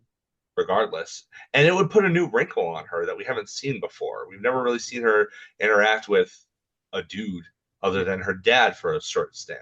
So, I mean, she like talked about it. maybe, She said she already has a well, poppy, you know, and stuff like that when Dom was yeah, here, but like, and I'd like I to mean, maybe see it's her with it. different than to see it on screen. Like Candace and Johnny Gargano are gold together when they're on screen, when they're interacting with each other. Like the way was great. The Yeah, way was fantastic. But even if it did include Austin Theory, who I think, like I said last week, shouldn't be within 100 feet of a school.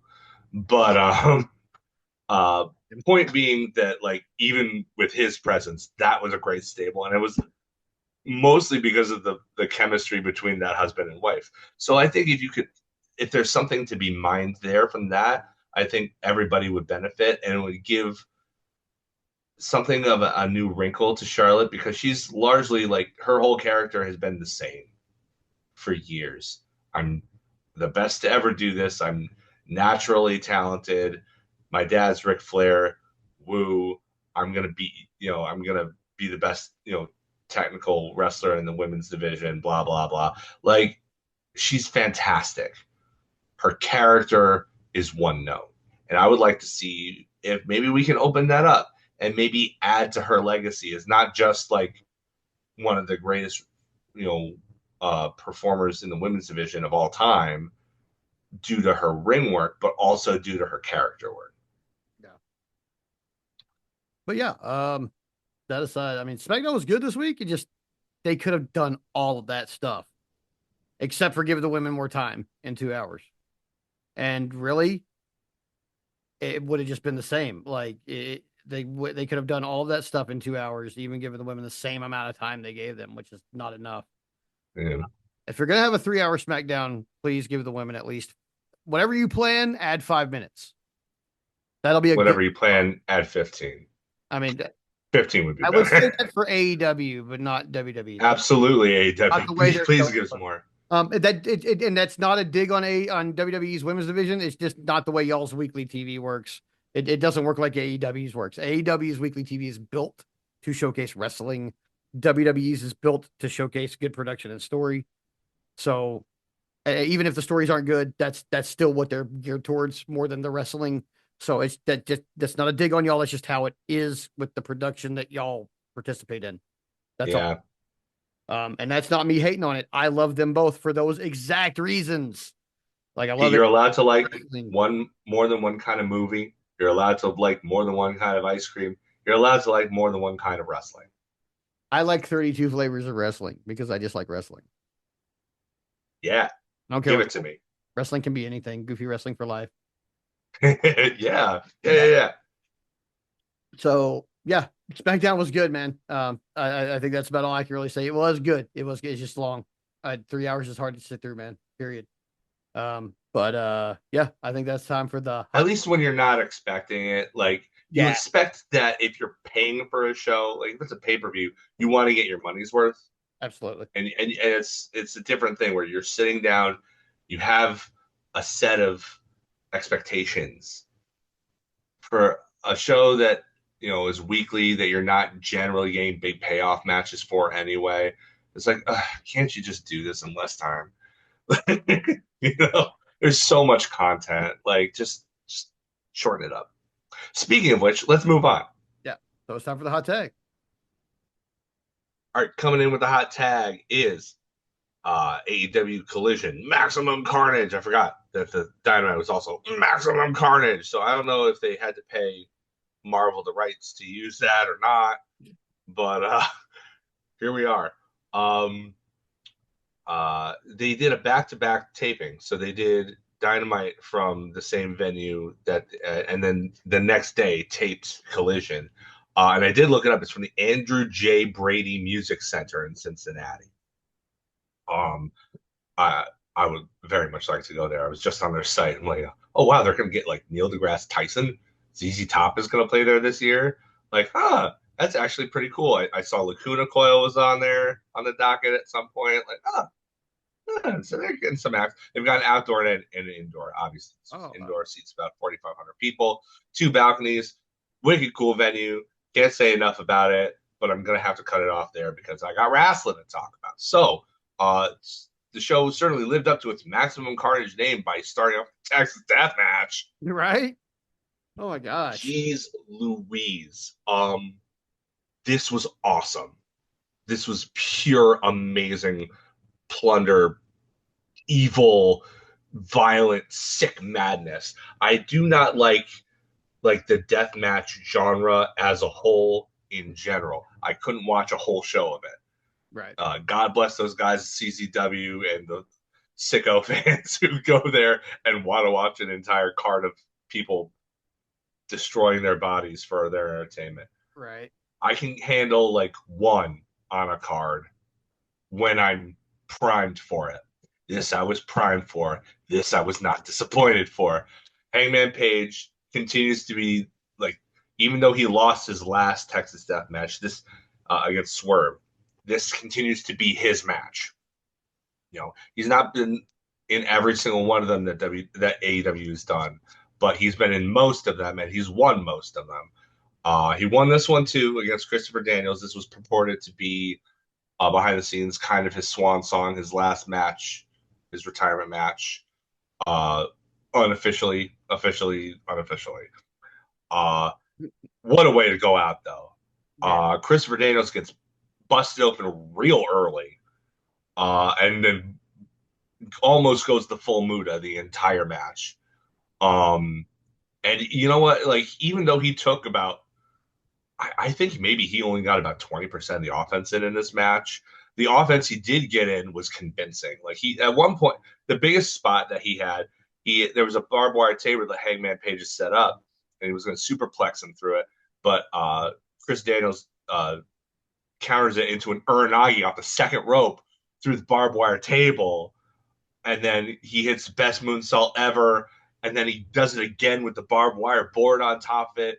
There were parts of this match where it's like, oh man, I know he's not gonna win, but man, they're making him look real good. I don't know. I mean, this is Christopher Daniels. He's not a full-time wrestler. This is the first match that he's had on AEW television in years, I think. And like it speaks to his mastery of the craft and what in his 30s he was on the independent scene referred to as old man Daniels because he just had so much experience by that point in his life. Like this is if this was his swan song, I don't think it could have been better.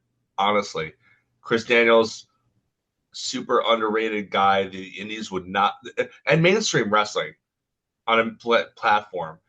Even though he was never really in WWE as a main roster for any length of considerable time, he and the style that he helped pioneer on the Indies in the early aughts. He was part of that crowd that really uh, would eventually come to define the style that we see today. Of just some of the moves that he does, the spots that he does, the influences that he takes from Japan. Um, just unsung a lot, but because he never spent a considerable length of time on the big stage, so to speak. But like the dude deserves his flowers, and I think that this match definitely was a big old bouquet. Match ends, with Page, obviously beat him. He kicks out two best moonsaults ever. Uh, I think he even kicks out of the Angel's wings at one point, or he gets put down by it. I don't think. I think he beats the count. Is what it wasn't a pin because it's a Texas Death Match. But he gets back up to his feet at the 8 count after the second BME with the barbed wire. But he eventually gets his hands on Daniels again, hits a tombstone on him on a chair, then a dead eye onto the chair. And he's not done there. He hits a buckshot lariat onto the back of the head. So a northern buckshot lariat. And 10 count is mercifully a little fast by Bryce Remsburg. And this one's over. Afterwards, Hangman attacks him to still try and get the heel heat that he's looking for. Maybe he got it. I don't know. I'm still cheering for the guy. Like I'm, my guys are my guys. Like you have to do something real bad in like real life to get me to boo you. Essentially, if I've determined you're one of my guys, and Adam Page is one of my guys. So, but yeah, they did the stretcher deal with Daniels too. Oh, that's right. Page returns and hits him with the Angel's wings, not one of his own moves. He hits him with his own move, with Daniels' own move, Yeah. and then they stretcher him out. Tony Storm is next after the break. She comes in and has a Tony time with Tony. Yeah. Uh, she's evasive about her past with Mariah May, but she cuts a really cool babyface promo about, she's going to be going back to wrestle for the women's world title at the same building that that her mom scripted and saved to be able to take her to her first wrestling show when she was a girl. And I thought, I mean, I already loved Tony Storm, but like this is just more endearing in a more, much more classic babyface, earnest way. Yeah. Um, I still think she's faking it. I think by the time they get back, like halfway through that match, Tony she'll be hulking up and she'll turn into timeless Tony again, like halfway through the match, specifically to psych out Mariah. I think in the weeks leading up to Grand Slam, you'll probably see Mariah kind of make fun of her a lot and kind of get away with it. And Tony will just kind of take it as the earnest babyface she's pretending to be. Yeah. And then by the time, like, at the climax of that match, she's going to, like, take off her shoe or something. Like, watch for the shoe. I think, and that's the way to go. That's what I want to happen. I think that's what they'll do. I think it's the right call. Um, Undisputed Kingdom versus Shane Taylor Promotions trios action. You know what? This is fine. You know why? Couple of reasons. Undisputed Kingdom as a trio boosts the trios division that is sorely in need of trios. I'm Mm. okay with it. I'm totally fine with that. Those guys obviously have natural chemistry with each other. That's great. This is a good. This is the first time the Infantry have been on AEW TV in a long, long, long, long time. They look good even though they got their butts kicked. Mhm. It was a good introduction, kind of reintroduction for them in this new gimmick with Shane Taylor Promotion. Lee Moriarty is a technical wizard. It's always great to see him on my screen. I love the techers. Uh, but honestly, probably the best thing was the post match thing because Shane Taylor, who was ringside, managing his team, get ticked that his boys couldn't get the job done, and he takes out the entire Undisputed Kingdom. Boom, boom, boom. He looked like an enormous badass. Like I like Shane Taylor. I think he's got the same kind of authenticity that someone like an Eddie Kingston has. Like you believe everything that man says, and you believe that he believes it. Like, and he definitely has an aura of legitimate tough guy to him. Like I remember way back when we were doing the one episode where our Call in the Ring segment was modern day parallels to 80s wrestlers, you know, and we chose Powerhouse Hobbs for uh, Bad News Brown. Yeah. You respect Powerhouse Brown to Powerhouse Hobbs. We made a mistake. It should have been Shane Taylor. It's Shane Taylor. Okay. It's Shane Taylor. He looked amazing in this. And the post match, like it took uh, all three guys from the Undisputed Kingdom, and he got into it with Matt Menard on commentary, which called out TNT champion Danny Garcia, and it took all four of those guys with Matt Menard on the outside to uh, beat back Shane Taylor. I don't think Shane Taylor's ever looked this good. I don't think he's ever been presented as well, and he didn't even have a match. I hope that this is I hope this is signaling a little push for him because I feel like he's been doing really good work that's not been getting recognized. I think most of it's been on ROH, which is probably why. Mhm. But yeah, like I'm okay with the Shane Taylor push. Yeah, give that to me. I like the guy. Like I want to see him and Powerhouse Hobbs just have a big meaty man match, kick the crap out of each other. Give it to me. Yeah. Um, uh, What's next? Oh, Murder Machines. We're going to touch on this. Yeah, this match versus Top Flight was essentially a squash match, which Yeah. surprised the heck out of me. Like Top Flight is, I mean, they've never been the top Really tag bad. team in the division, but they've been presented as threats, and they got obliterated. Everybody dies. Like they got a little bit of a hope spot at the end there, but like it wasn't enough. And Dante takes the a powerbomb chokeslam combo. I mean, this one probably didn't even go 6 minutes if it went that long. So yeah, going back to my earlier comments about Brian Cage, he didn't lose anything by losing to Kenny Omega. He gonna be just fine. Mhm. Uh, Afterwards, Action Andretti and Leo Rush came out to attack Top Flight from behind. So that thing is going to continue, which is good because it's a tag team feud that doesn't revolve around the belts. A division is made up of a whole bunch of stories, not just whoever's going for the belts. So it's good to see those stories continuing. Um, One of my favorite things of the night happened shortly thereafter, where Anthony Bowens breaks up the Acclaimed in a way that you don't see. Usually somebody turns on somebody, there's physicality, there's violence, but no, it was Max came out acting like a spoiled 13-year-old kid, completely all about himself, and Anthony Bowens and eventually Billy Gunn coming out there to call him on it and say, we don't need this. Nobody needs this. And then Caster's like, well, okay. And he pulled a bender. He's like, oh, I'm gonna go and create my own what was Playing it? with What was blackjack and it? hookers. Blackjack and hookers. Yeah. He did the blackjack and hookers thing. He didn't say that, but it Yeah. was the sentiment. He's like, oh fine, I don't need you anyway. I'm the best wrestler alive. I got a jacket and I got a piece of paper that says it. Like Did he like file a so it mark on that or something? yeah, he filed a trademark, best wrestler alive. That's why Or he's able able to to say challenge? it. Well, I mean, he did it to get heat. Like Caster is an annoying guy, but he does it on purpose. He's a smart guy. He did it to get Oh yeah, heat he's definitely being. because he knows he's not the best wrestler alive, and everybody else knows he's not the best wrestler alive. So somebody who clearly isn't calling themselves that, instant cheap heat. He's a smart guy. He knows what he's doing. What I think was really smart was Anthony Bowen setting himself up as the pride of AEW. Loved that.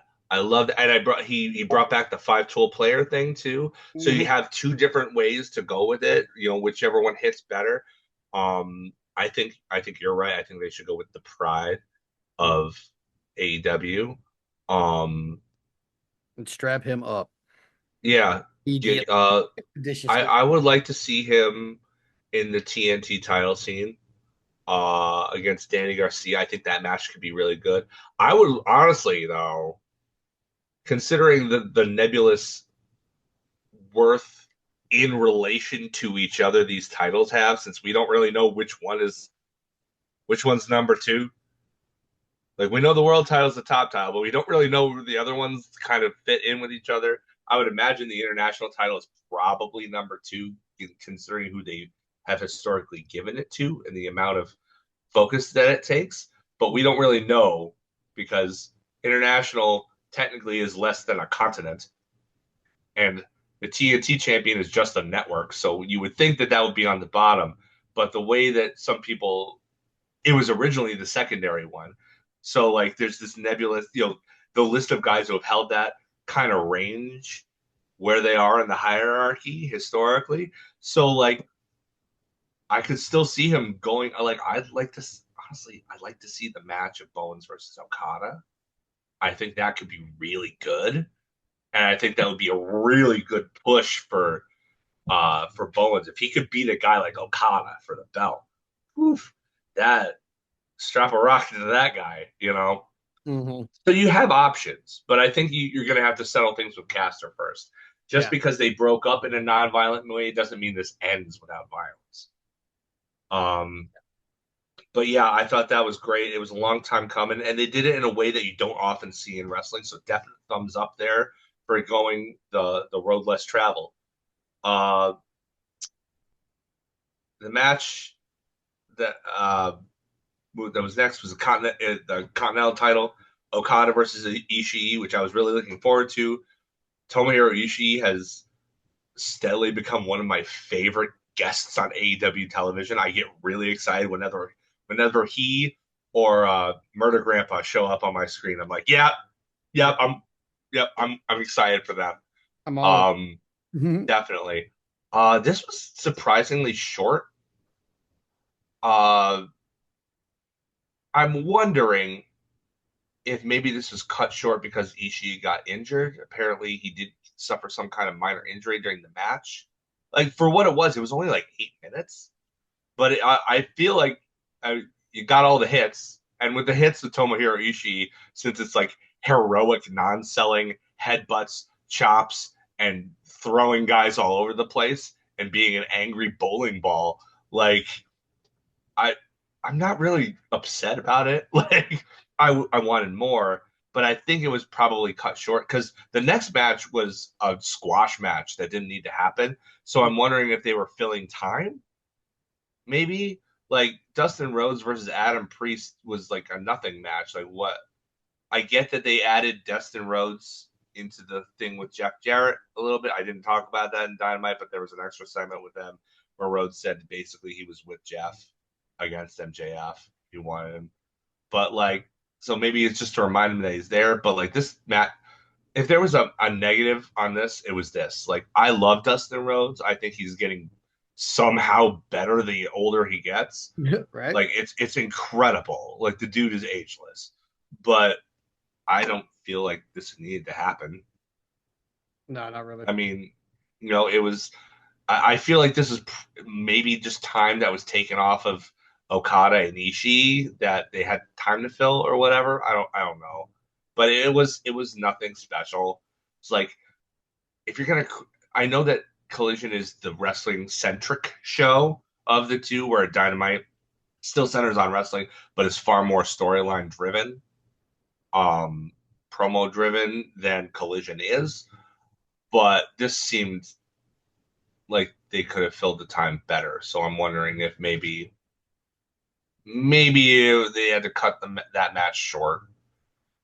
Um, Julia Hart versus Harley Cameron was good for what it was. Harley Cameron continues to improve. She continues to be super over.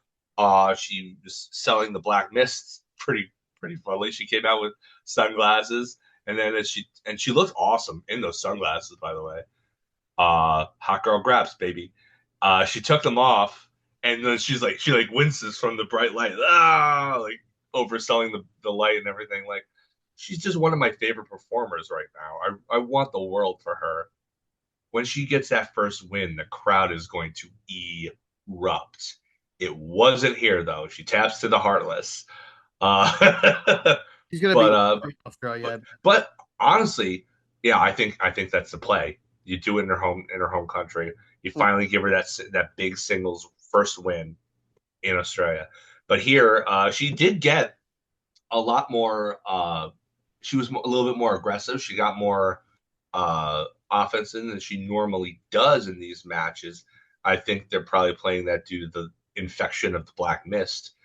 I feel like there's an opportunity here to lean into Cameron's strengths and have the Black Mist infection not quite do what Julia Hart was hoping for it to do and go in a comedic direction, because I think they play really well off each other because Harley is so over the top comedic and Julia Hart is deadly serious and spooky and stoic and very, the character takes herself very seriously. I feel like there might be something here in a program that could be really entertaining that doesn't necessarily need to revolve around actual wrestling and maybe just like a whole bunch of skits that maybe culminates in another match. But like I feel like there's potential for comedy to be mined here, where normally the Black Mist is deadly serious. I think with somebody who's a cartoon like Harley, I think maybe we have the opportunity to do something different here, and I like different. Different is good most of the time. Um, Match number 7, the main event was 12-man tag that everybody freaked out about unnecessarily last week online. Rated FTR, the Outrunners, and Powerhouse Hobbs versus the Learning Tree and the Death Riders. There was a running thing throughout the show where Jericho said, "Hey, I understand, John Moxley, you might not trust me. We have a lot of history, but I think you know me well enough to know that I'm gonna be offering you a peace offering." And so later they cut to backstage where the Learning Tree laid out Hobbs. They took his knee brace, they beat up his knee, and they left him for dead. And Mhm. then a guy with a headset came on and acted just very unconvincingly. "Oh, we need help. Are you They, they, okay? oh, are you okay?" Oh, we need to hello like Yeah. maybe practice that first. Um, it didn't come off well. But that being said, so the babyface team was a man down by the time the main event hits. Um, Death Riders still don't really trust the learning tree much as Jericho would like them to, but their learning tree are going out of their way to play ball and play nice with the Death Riders. Uh, there was some good stuff. Lots of rotating faces in peril. Yuta got in and worked a lot of the match. I think from a character standpoint to try to make up for his recent failure in the Casino Gauntlet and stuff like that. Like he seemed like he really wanted to prove himself in this match to the other members of the Death Riders. Uh, Lots of back and forth, that kind of stuff. Anytime Jericho and Copeland got in the ring together, the crowd knew what was up. They're like, "Oh yeah, here we go!" Like the nostalgia hits, man. Like you Yeah. can't help it. You can't help it. You know that those two have history. History always breeds nostalgia if given enough time. Um, at the end, the end comes when there's like everybody goes to the outside almost. Like everybody's brawling to the outside. Uh, the Death Riders tried to kidnap Cope at one point. They put a hood over his head and I tagged him. they each grab a limb, but it's you know it looked silly. Yeah. Uh, it really looked silly. This is, uh, But the baby faces are like so incensed by this that they start this brawl on the outside, and almost everybody goes. And all that's left are the outrunners in the learning tree. And then as soon as Brian Keith looks like it's going to be over, Powerhouse Hobbs' music hits and he comes limping down the ramp and just cleans house. And he clotheslines everybody, and he just oh man, it was great. It was really well done. He and Big Bill have a really good Meat Man segment. Uh, Eventually he gets dumped over. Bill gets dumped over the top rope, but Jericho gets hit with the total recall, and then Keith, who's a legal man, tries to hit Powerhouse with a Ring of Honor World Title belt behind the ref's back. Gets spine buster for his trouble. 1, 2, 3.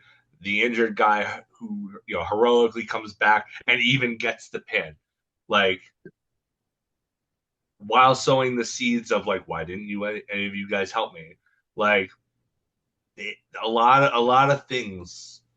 There were a lot of moving parts to this match, moving things forward.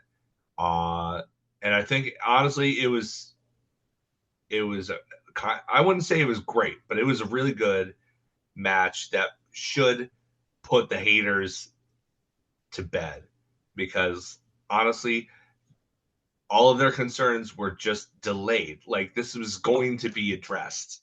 Like this match was made by Tony Khan. It wasn't, put together by the heel team. Okay, they didn't want to work together. They were put together in a match. Like can they coexist thing was brought up. It was dealt with. It was a major storyline that ran through the night. Like people need to have more faith in cliffhangers. They just need to. Why is this up? Instead of immediately getting on it, it's like that doesn't help anybody. Like, why are you doing this? Like, just certain things. More often than not, actually, most of these kind of things in wrestling, these pre-announcements, you have to let play out. Now, I understand that sometimes you have to earn that trust, but I think the AEW has earned that trust mhm. with pre building their matches, on a week to week basis. They've been giving us their cards, or at least the main matches of their cards, a week in advance ever since Dynamite started. Like there are plans here, guys. So like when you see something like this, maybe just like wait to see how it works out, and you know maybe it doesn't. In this case, I think it did though. Like I think honestly that this was I mean, they cut the Outrunners entrance, which made me sad. But other than that, I thought the match was perfectly serviceable. It had both good wrestling action and good storytelling. Uh, I don't think anybody really looks worse for wear here. I think everybody got over. So yeah, what more do you want? Yeah, it actually turned out a lot better than I thought it would. So I'm on board. Yeah. I mean, these 12 guys in a single match, that's a lot Yeah, it's to hard. book. Yeah, it's hard. Like you got to make sure everybody, gets their moments and stuff. So like I could have done without the weird kidnapping angle that lasted about 10 seconds as they try to awkwardly bring Cope down the stairs as the hood is falling off of his head. But like eh, it was an excuse to have them go out. And then who was the one who got the pin? It wasn't the former world champion. It wasn't the former world tag team champions. It was the up and coming tag team setting up the up and coming babyface. So even the people who were involved in the finish were the right ones, Yeah, you know? So yeah, I thought it was, you know, more than serviceable. yeah, Good episode of Collision. for sure. I really enjoyed it. So yeah, that was it. You want to call in the ring? Yeah, it's time to call in the ring, man. All right, so for this week's Call in the Ring, we are going to do something a little bit different than we normally do. Normally, we each have like a little segment. We have our lone list and all this, but today it is story time with Adam D, baby. Where Yeah. last week, before the podcast, we were, talking and sharing stories as we normally do, and Adam brought up that he was at a show where New Jack tried to kill somebody with Wolverine claws. I guess I'll let him elaborate. Yeah. Uh, Uh, yeah. so I said, no, we're not just going to gloss this over with like a 10-minute story. You're going to tell the story of this show and all of its craziness on next week's Call in the Ring. So that's what we're doing. So Adam, go ahead. So, okay, this to give you a little background because No Adam's story is a short one. You need context. This was the second or third WrestleMania that I went to. The first one that I went to, I went with Aaron, Houston. I went 2 years later in Atlanta with some of my buddies. Those same buddies I went for another two WrestleManias, 29 and 31. So this was in New Jersey prior to WrestleMania 29, which was an all-time letdown with the exception of The Undertaker and CM Punk. I want to put that in there. That match was the only saving grace on that show. The Raw after was an all timer. I want to slammy. So, there's that. But we didn't just do WrestleMania and the Raw after. We came in, I think on uh Wednesday, maybe Thursday, and we did a couple of things that WrestleCon was doing. Uh, One of the indie shows that were there because this was during the era, like this was right when people were starting to pick up that going to the same town that WrestleMania was in. I mean, and WWE was there in that same town for a week. So going to that town and putting on your own indie shows and putting on wrestling conventions was lucrative because people were already in town for wrestling related purposes. So you can, and there were thousands and thousands and thousands of them.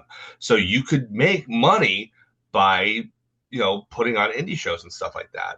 So the one we went to was the Pro Wrestling Syndicate uh, event on April 4th, 2013, 2013, at the SMG Sportsplex in Metuchen, New Jersey. Um, Metuchen, New Jersey is fine. It's not, I'll say this, as a New Yorker, I am obligated to hate on New Jersey. It's in the contract you sign as soon as you come out the womb. So like we're just haters. They hate us right back. It's fine. It's a mutually agreed upon situation. We all hate each other. We're all fine with it. Much like I imagine it's the same with Aaron, you being Texan, and Oklahomans. Very much the same kind of vibe that I get. Oh, totally rough for me because most of my family's from Oklahoma.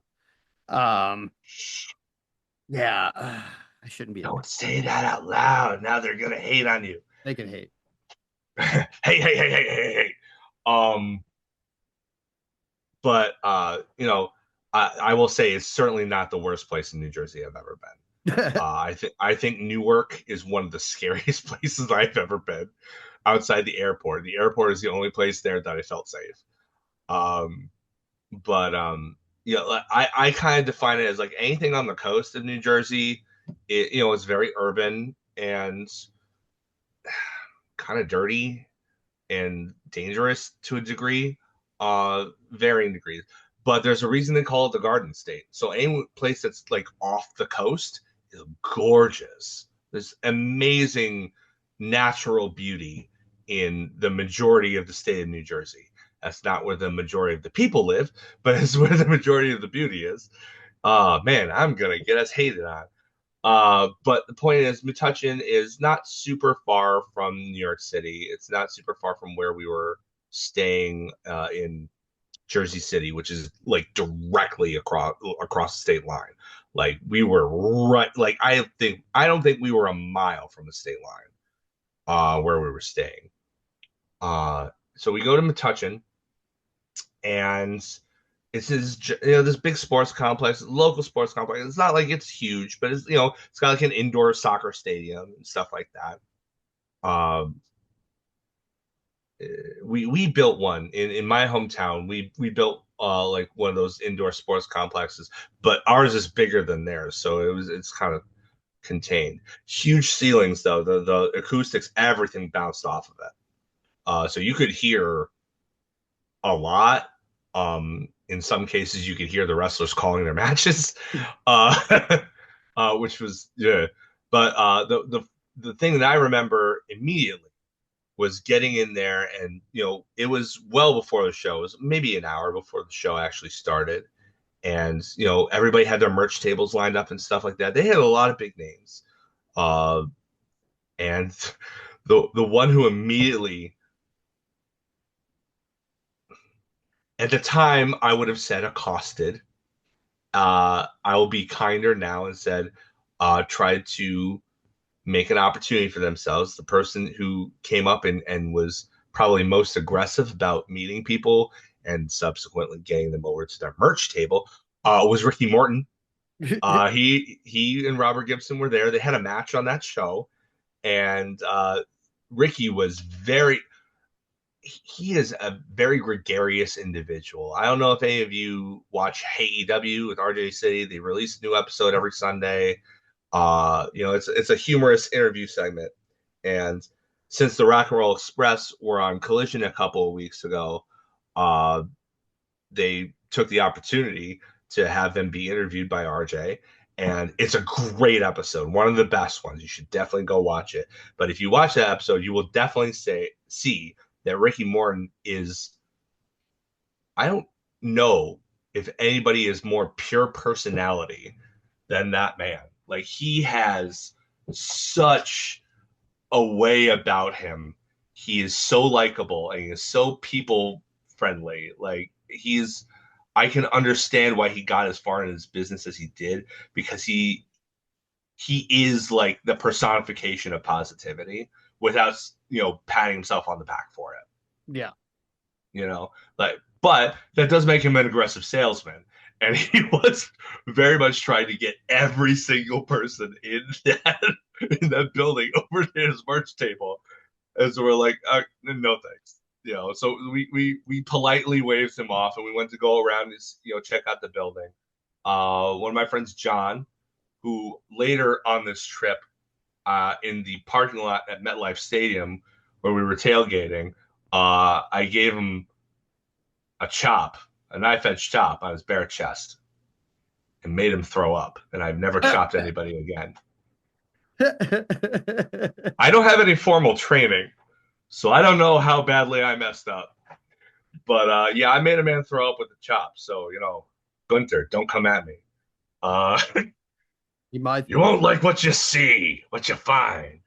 Um, but yeah, but that friend, John, he struck up a conversation. I think this was right after actually he had his mouth wired shut. He had gotten a jaw injury, and I think he had his teeth wired. Uh, no, I couldn't have been. I don't know. I'm an old man. I'm getting my stuff mixed up. But what I do know is that he did buy a little button off of Colt Cabana with the Star of David on it because it was funny. Uh, Colt Cabana was very. I mean, Colt Cabana kind of is exactly how you see him. Like what you see is what you get with Colt. There's not really much like fake about that presentation. He's just kind of a goofball, Yeah. and I kind of love him for it. Honestly, I'm a huge goofball myself. I was so starstruck though. I didn't talk to like anybody. Like I had and continue to have anxiety issues with, meeting people like that. But it was still a fun time. The uh, like the commissioner for that show, the night, the one night commissioner was Vader. He came out in a suit, but still wearing his mask. And you see them on TV and you see everybody next to each other. And because, especially with his era, everybody was like Land of the Giants, you kind of forgot that not only was he wide horizontally, he was also wide, vertical, big. Like he was 6'4". Like, he was a large man vertically as well. And it wasn't, I didn't really realize that until I saw him in person because this was the first time I think I'd ever seen him in person, at least up close. And like, holy cow, that dude's enormous. I didn't realize I forgot that he was that tall because when you're going up against guys who are like, you know, 6'5" on the reg, it doesn't really register as being out of the norm. Yeah. So, but yeah, he was playing like the kind of baby face-ish, one night commissioner for the show. I'm looking at the card here, and half of these, I'm gonna be honest, I don't remember half of the stuff that happened because I was with my friends having a good time and stuff like that. But just looking at the names on some of the show, the first match was Trent Beretta versus Sanjay Dutt. Love me some Sanjay. Trent goes over. I don't really remember much about that match, but I remember the crowd. The pop for the first match was big, like it always is, which was a good sign. Um, Fatal Four Way for the PWS Tag Team Championship featured a lot of names that I still to this day don't recognize. So sorry, guys. I hope y'all's careers are doing well, though. Like I honestly mean that. I don't know any of you guys, but oh, I mean, okay. The Southside Players Club of Joe Hardway and Mo Sexton. They were accompanied to the ring by Amber O'Neil and Shelly Martinez. I knew the girls. I knew Shelly at least and Amber, but like I didn't know that. Singles match. Dan Maff defeated Kevin Steen. I remember really being upset about that because I liked Steen. I was like, oh no, I don't even remember how it happened, how he went over. But Dan Maff, still kind of mad that you went over Steen to this day. Simon Dean came out next. Simon still hawking the Simon system. Did not seem to be taking it because he was not in good shape. He was defeated by, and I kid you not, a wrestler named the Drunken Swashbuckler. Wrestling, guys, can be anything. And it was no more evident than in the next match where Alex Reynolds, yes, that Alex Reynolds of Dark Order, but much younger, who was the PWS Tri-State champion, defended his title against Starman from the Pro Wrestling NES video game from 1986. Oh, geez. He was pink. He had the purple trunks. He had the star on his face. He moved like he was in 8 bits. It was spectacular. Uh, Reynolds attacked Starman, and He attacked him before the bell and kind of got the advantage on him and beat him. And then Vader came out and was like, "Nah, that's not acceptable because you did heel things. We rematched. We're gonna restart the match." And then Starman won the Tri-State Championship. It was great. One of the biggest pops of the night. It was fantastic. It was like, it's Starman. Oh, um, and I think the next match was okay. It was a seven-way hardcore scramble match. Seven. Why seven? What? I don't know. New Jersey. I don't know, but it was uh Apollyon, Lucifer Darkside, Devin Moore, Matt Tremont, Tommy Dreamer, and the Necro Butcher, and New Jack. Oh, So this was a hardcore scramble, right? So it was just a seven-way, one fall to a finish kind of deal. Um, I don't remember the finish. I know Necro Butcher went over. I don't remember the finish. What I do remember is some of the action in that match. There was this scaffolding kind of deal, this metal scaffolding. I think they were trying to build. I don't know what they were trying to build, or maybe they were trying to fix part of the ceiling or something. But there was this metal scaffolding that New Jack, being New Jack, decided that he was going to climb up on top of and dive all onto the other competitors from about. I don't want everything in wrestling is exaggerated. I don't, I I was far away. I can't necessarily judge the height with any degree of accuracy, but that must have been at least 25 feet in the air. At least. At least. So New Jack just over the top. Everybody, it's crazy. And then later in the match, he pulls out what I can only describe as Wolverine claws and starts slicing people up. Blood is everywhere. It's a mob scene at this point. No, I had no idea what was going on. The Necro Butcher went over, the match was over, and then they went to uh, the uh, the intermission. But we're not done with New Jack yet because intermission was when New Jack got on the microphone and let loose with what appeared to be a very angry shoot promo that dropped several N bombs, hard R N bombs, uh, like, it was.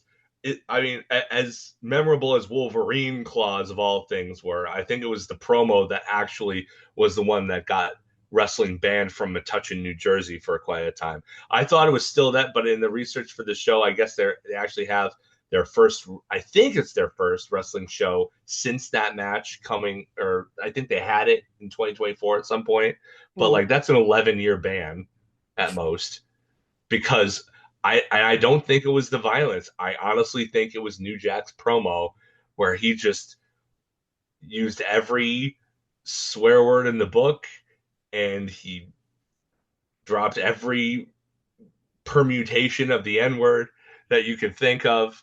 And it was just, and we didn't like, it's not like he was appearing elsewhere on the show. He was setting something up that we could determine. It was just, he was just going off because he was probably high and he was probably drunk because he was all absolutely New Jack. So, oh man, what a legacy that guy has. May he rest in power, I guess. I don't know. He was a bad person. He was a bad person, guys. Anyway, we come back from absolute chaos of an intermission. I've never had an intermission that chaotic.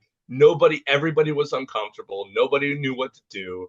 Everybody was rushing to the bathroom or to a merch table to try to not have to be associated with this promo.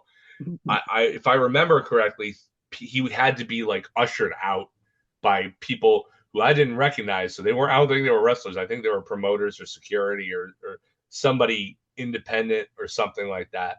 It wasn't the boys who calmed him down. That's for sure. But we came back uh, from intermission to a battle royal. This was fun. Some guy named Bonesaw, who wasn't Randy Savage, won. He So it's beat ready. Bonesaw was ready. Oh, yeah, dig it. Um, but he beat Corey Havoc, Devious, Facade, Francis Kipling Stevens, uh, John Silver, Lance Anolai, the Big O, Timmy I, Hurricane Helms, and the guy in the match that I was most excited to see in his return to the ring after several years off. And I think this might have been one of his last shows too. The Human Tornado Oh, was on this show, and I was like, I popped huge for the Human Tornado. I was like, I remember you from Wrestling Society X. Like, great. You were great in PWG from what I've seen of it. Like, I was really sad when he or Hurricane didn't win, but whoever the Bonesaw guy was, looking at those names, I'm just thinking like, not to disrespect anybody, but like even in E-Feds, I've seen better names than some of this. Like devious, it's an adjective. It's not a name. Like what are we doing here? Um, John Morrison then defeated Elijah Burke in an okay match because Elijah Burke is just okay. Uh, the best thing about Elijah Burke on this show was that after the show, we saw him erupting from a Nissan Sentra that was full of suspiciously smelling smoke. Uh, bloodshot eyes, slurred speech, the whole deal. Like it was, he was baked. Like, he was long past baked. He was broiled.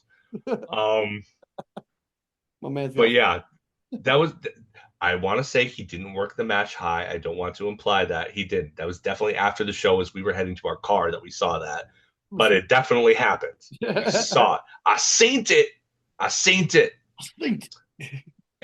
Next match was the Briscoes taking on the Rock and Roll Express, which was, it was fun. Like, I mean, let's be real here. They were old, they're old now, but they were old then too.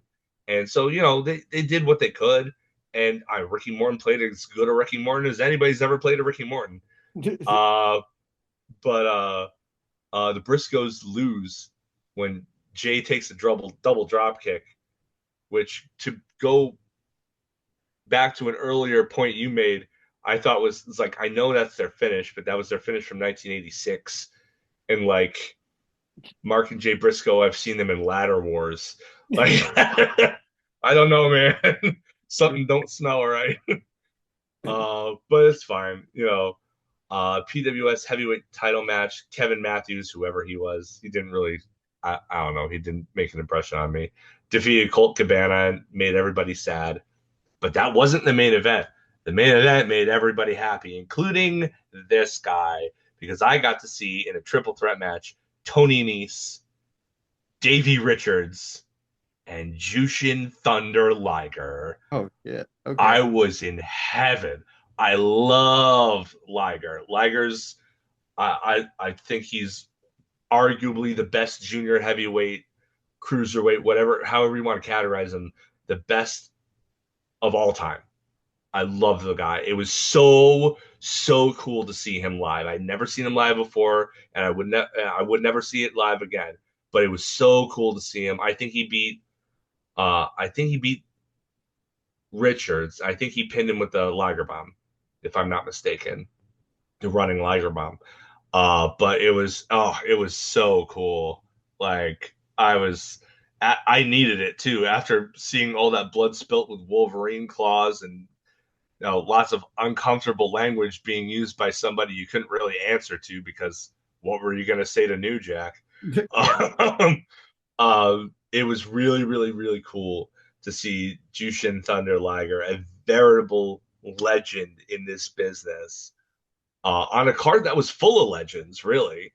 But it was a pleasure to see him work, and he was as good as I've ever, he was as good as I expected. It was fantastic. But yeah, like uh, I love going to indie shows, but there's something special about the indie shows that happen before a WrestleMania because they attract a lot of bigger names, so you get a lot of talent that you've never seen before interacting with talent that are very actual legends. You get it's so cool, but it also goes to show that you don't really know what you're going to get in a good way and also in a bad way. Sometimes you see murder attempted in front of you. Uh, it was, I mean, it was definitely the most interesting, weirdest show I've ever been a part of. I can't think of any other wrestling shows I've ever been to that have been quite this chaotic. Right. But it does go to my point. My point in telling this story is please go. If you're not a person who goes to indie shows, please go because there's more outside of in the world of wrestling than just the big brands. And if you're local, if you have a local fed, go and support them. You never really know. I mean, a lot of them can get big names, for like 1 day payouts. I've seen a lot of guys who were former and then future big names come through my local feds.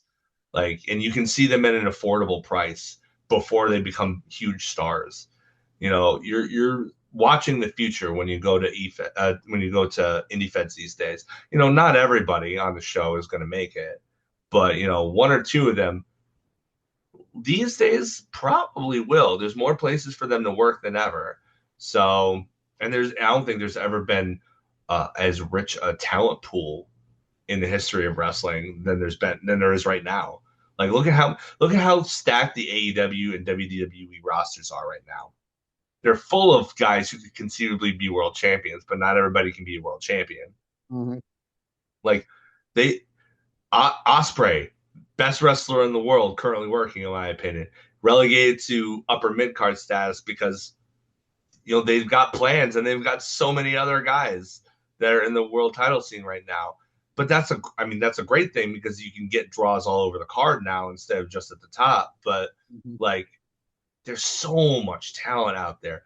Go be on the ground floor, watch somebody rise from the bottom up. It's really rewarding as a wrestling fan just to be able to say, I saw that guy in such and such a town when I was, 3 years ago, and now he's on the big stage. That's so cool for him.